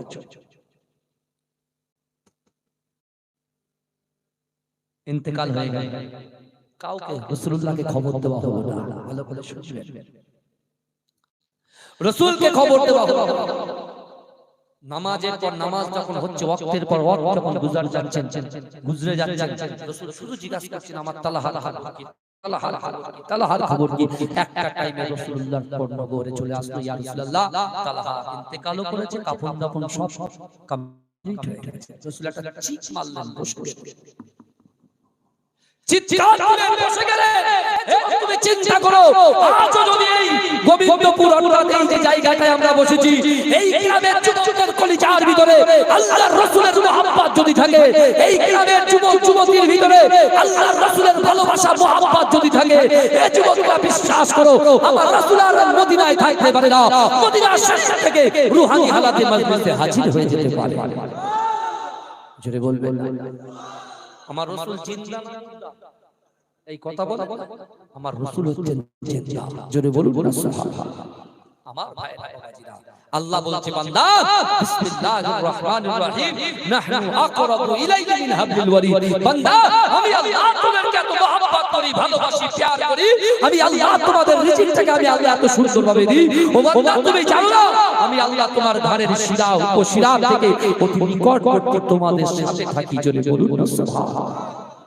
আমার ভাই, তাহলে আজকে দৈনন্দিন আল্লাহ পাক আমাদের বাড়িতে রুজি পাঠাচ্ছে, রিজিক দিচ্ছেন, সন্তান দিচ্ছেন, কখনো কন্যা সন্তান আল্লাহ দিচ্ছেন, কখনো ছেলে সন্তান আল্লাহ দিচ্ছেন, আল্লাহ যৌবন শক্তি দিয়েছেন, আল্লাহ দুটো করে চোখ দিয়েছেন, হাত দিয়েছেন, পা দিয়েছেন, ইজ্জত দিয়েছেন, সম্মান দিয়েছেন। হে যুবকেরা বিশ্বাস করো, তুমি কাজের মোহে পড়ে, তুমি চাকরির মোহে পড়ে, মোহে গিয়ে তুমি আল্লাহর নামাজগুলো যেটা আমাদের জন্য ফরজ সেটা তুমি কাজা করছো। কই তো খাওয়াটা কাজা করো না, তুমি তো আমরা তো খাওয়াটা কাজা করি। নামাজ আমাদের জন্য ফরজ, এই কথা বলে না কেউ। যদি বলে হুজুর আপনাকে আমি 5000 টাকা মান্থলি একটা স্যালারি দিচ্ছি, আপনি নামাজটা আমার হয়ে পড়ে দেবেন, ভাই হবে? এই কথা বলে হবে না। তাহলে যে আল্লাহর রিজিক দিচ্ছে, যে আল্লাহ পাক আমাদেরকে রুজি দিচ্ছে, তাহলে আমরা যুবক ছেলেরা আজকে আমাদের শরীরে শক্তি আছে, পাওয়ার আছে, তাহলে সেই আল্লাহর জন্য 24 ঘন্টার মধ্যে 1 ঘন্টা আমরা দিতে পারবো। কিসের জন্য? আকিমুস সালাত, নামাজের জন্য। আমার রাসূল মিরাজে গিয়েছেন, আল্লাহ পাক আমার দয়ার নবীকে বলছে হাবিব আপনার আগে এক পয়গম্বর পাঠিয়েছি যার নাম হচ্ছে হযরতে আমি তাকে কিছু নিষেধ করেছিলাম, কিন্তু সে ভুল করেছিল। আমি আল্লাহ তাকে ঘর থেকে বেঘর করে দিয়েছিলাম, তার স্বামী স্ত্রীর মধ্যে জুদা করে দিয়েছিলাম, অর্থাৎ আমি আদমকে শ্রীলঙ্কায় পাঠিয়ে দিয়েছিলাম আর হাওয়াকে জেদ্দায় পাঠিয়েছিলাম। তারা তাদের এই ভুলের জন্য 350 বছর ক্রন্দন করেছে। কত বছর? এই কথা বলে। কিন্তু আমি আল্লাহ পাক একটা দোয়া দিয়েছিলাম, রব্বানা যালামনা আনফুসানা ওয়া ইল্লাম তাগফির লানা ওয়া তারহামনা লানাকুনান্না মিনাল খাসিরিন। এই দোয়াটা দিয়েছিলাম আমি আল্লাহ, তার 300 থেকে 350 বছরের গুনাহটা আমি আল্লাহ ক্ষমা করে দিয়েছিলাম। জোরে বলে, এই জোরে বলবেন না। যখন ক্ষমা আমি করেছিলাম সেই সময়টা ছিল সুবে সাদিক, অর্থাৎ ফজরের সময়। সেই সময় আমি আল্লাহ যখন তার গুনাহটা ক্ষমা করলাম, শুকরিয়া দিয়ে 2 রাকাত নামাজ আদায় করেছি। আমার হাবিব, আমার দোস্ত, আপনি আমি আল্লাহ পাক আজকে আপনাকে মেহমান করেছি, আমি মেজবান হিসেবে আপনাকে বলে দিলাম আপনার উম্মতের জন্য ওই আদম আলাইহিস সালাতু ওয়াস সালাম শুকরিয়া তার যে 2 রাকাত নামাজ পড়েছে, ওই নামাজটাকে আমি আপনার উম্মতের জন্য 2 রাকাত ফজরের ফরজ নামাজ বানিয়ে দিলাম। জোরে বলে, যারা 2 রাকাত ফরজের ফরজ নামাজ আদায় করবে, ফজরের ফরজ নামাজ আদায় করবে, আমি আল্লাহ বলছি তাদের জিন্দেগিতে 350 বছরের গুনাহ ক্ষমা করে দেব। এই জন্য বলবেন না, চিন্তা করেন আমরা বাঁচবো কত বছর, কোনো গ্যারান্টি নেই আগামী কাল পর্যন্ত টিকবো কিনা, 1 সেকেন্ড পরে টিকবো কিনা, আমাদের কোনো গ্যারান্টি সবই আমরা বুঝি, তারপরেও আমরা নিজের পায়ে নিজে বলছি। আমার ভাই জানেরা, হে নবী পাকের উম্মতিরা, হে নবী বেবানারা, ফিরে আসুন, ফিরে আসুন, আল্লাহর রাস্তায় ফিরে আসুন, ইহদিনাস সিরাতাল মুস্তাকিমের রাস্তায় ফিরে আসুন। হে যুবকেরা, জীবনের রাতের অন্ধকারে দিনের আলোতে প্রকাশ্যে অপ্রকাশ্যে চাইতে বাদিতে আমরা অনেক গুনাহ করেছি বাবা, কিন্তু না না না, আল্লাহর কোরআন বলছে বান্দা না না না, ওয়ালিমান খাফা মাকামা রাব্বিহি জান্নাতান। কাল কিয়ামতের মাটিতে, কাল হাসরের মাটিতে আমি আল্লাহর সামনে কে দাঁড়ানো, কে যে ভয় করবে আমি আল্লাহ তাদেরকে জানিয়ে দিলাম দুটো পুরস্কার দয়াল জান্নাত তাদেরকে দিয়ে দেব। জোরে বলে আল্লাহর সামনে যদি আপনি দাঁড়ানোকে ভয় করেন, তাহলে জীবনে যত গুনাহ আছে এই গুনাহগুলো আমাদের অন্তর থেকে ডিলিট করতে হবে, বাদ দিতে হবে।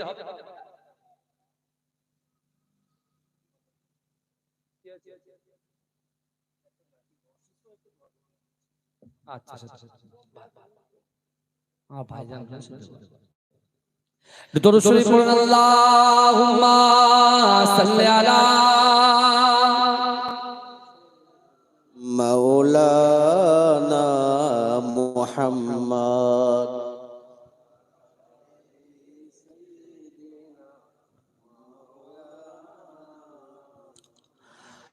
आखिरी रसूल तुमी नबी अकराम, তোমার কদমে মোর হাজারো সালাম নবী, তোমার কদমে মোর হাজারো সালাম। জোরে হবে না সুবহানাল্লাহ? নারে তাকবীর, নারে তাকবীর, নারে তাকবীর। আখিরি রাসূল তুমি নবী আকরাম, তোমার কদমে মোর হাজারো সালাম নবী, তোমার কদমে মোর হাজারো সালাম। পরের গরিন আসমান জমিন সবাই তোমার চিনেছে, সবাই তোমার চিনেছে। ওই আকাশের মেঘ মালা ছায়া তোমার করেছে, ছায়া তোমার করেছে। বনের হরিণ আসমান জমিন সবাই তোমার চিনেছে, সবাই তোমার চিনেছে। ওই আকাশের মেঘ মালা ছায়া তোমার করেছে, ছায়া তোমার করেছে। মিশকেরা তোর যার গায়ে রই ঘাম, মিশকেরা তোর যার গায়ে রই ঘাম। তোমার কদমে মোর হাজারো সালাম নবী, তোমার কদমে মোর হাজারো সালাম। আবু বকর উসমান আলী সবাই নবীর দিওয়ানা, সবাই নবীর দিওয়ানা। বুকে গরম পাথর বেলা নবীজিরে বলে না, নবীজিরে বলে না। আবু বকর উসমান আলী সবাই নবীর দিওয়ানা, সবাই নবীর দিওয়ানা। বুকে গরম পাথর বেলা নবীজিরে বলে না, নবীজিরে বলে না। অন্তরে গেঁথেছিল নূর নবীর নাম, অন্তরে গেঁথেছিল নূর নবীর নাম। তোমার কদমে মোর হাজারো সালাম নবী, তোমার কদমে মোর হাজারো সালাম। পোরাক চড়ে দয়ার নবী মেরাজেতে গিয়েছে, মেরাজেতে গিয়েছে। পায়ের ধুলায় আল্লাহর আরশ ধন্য সেদিন হয়েছে, ধন্য সেদিন হয়েছে। পোরাক চড়ে দয়ার নবী মেরাজেতে গিয়েছে, মেরাজেতে গিয়েছে। পায়ের ধুলায় আল্লাহর আরশ ধন্য সেদিন হয়েছে, ধন্য সেদিন হয়েছে।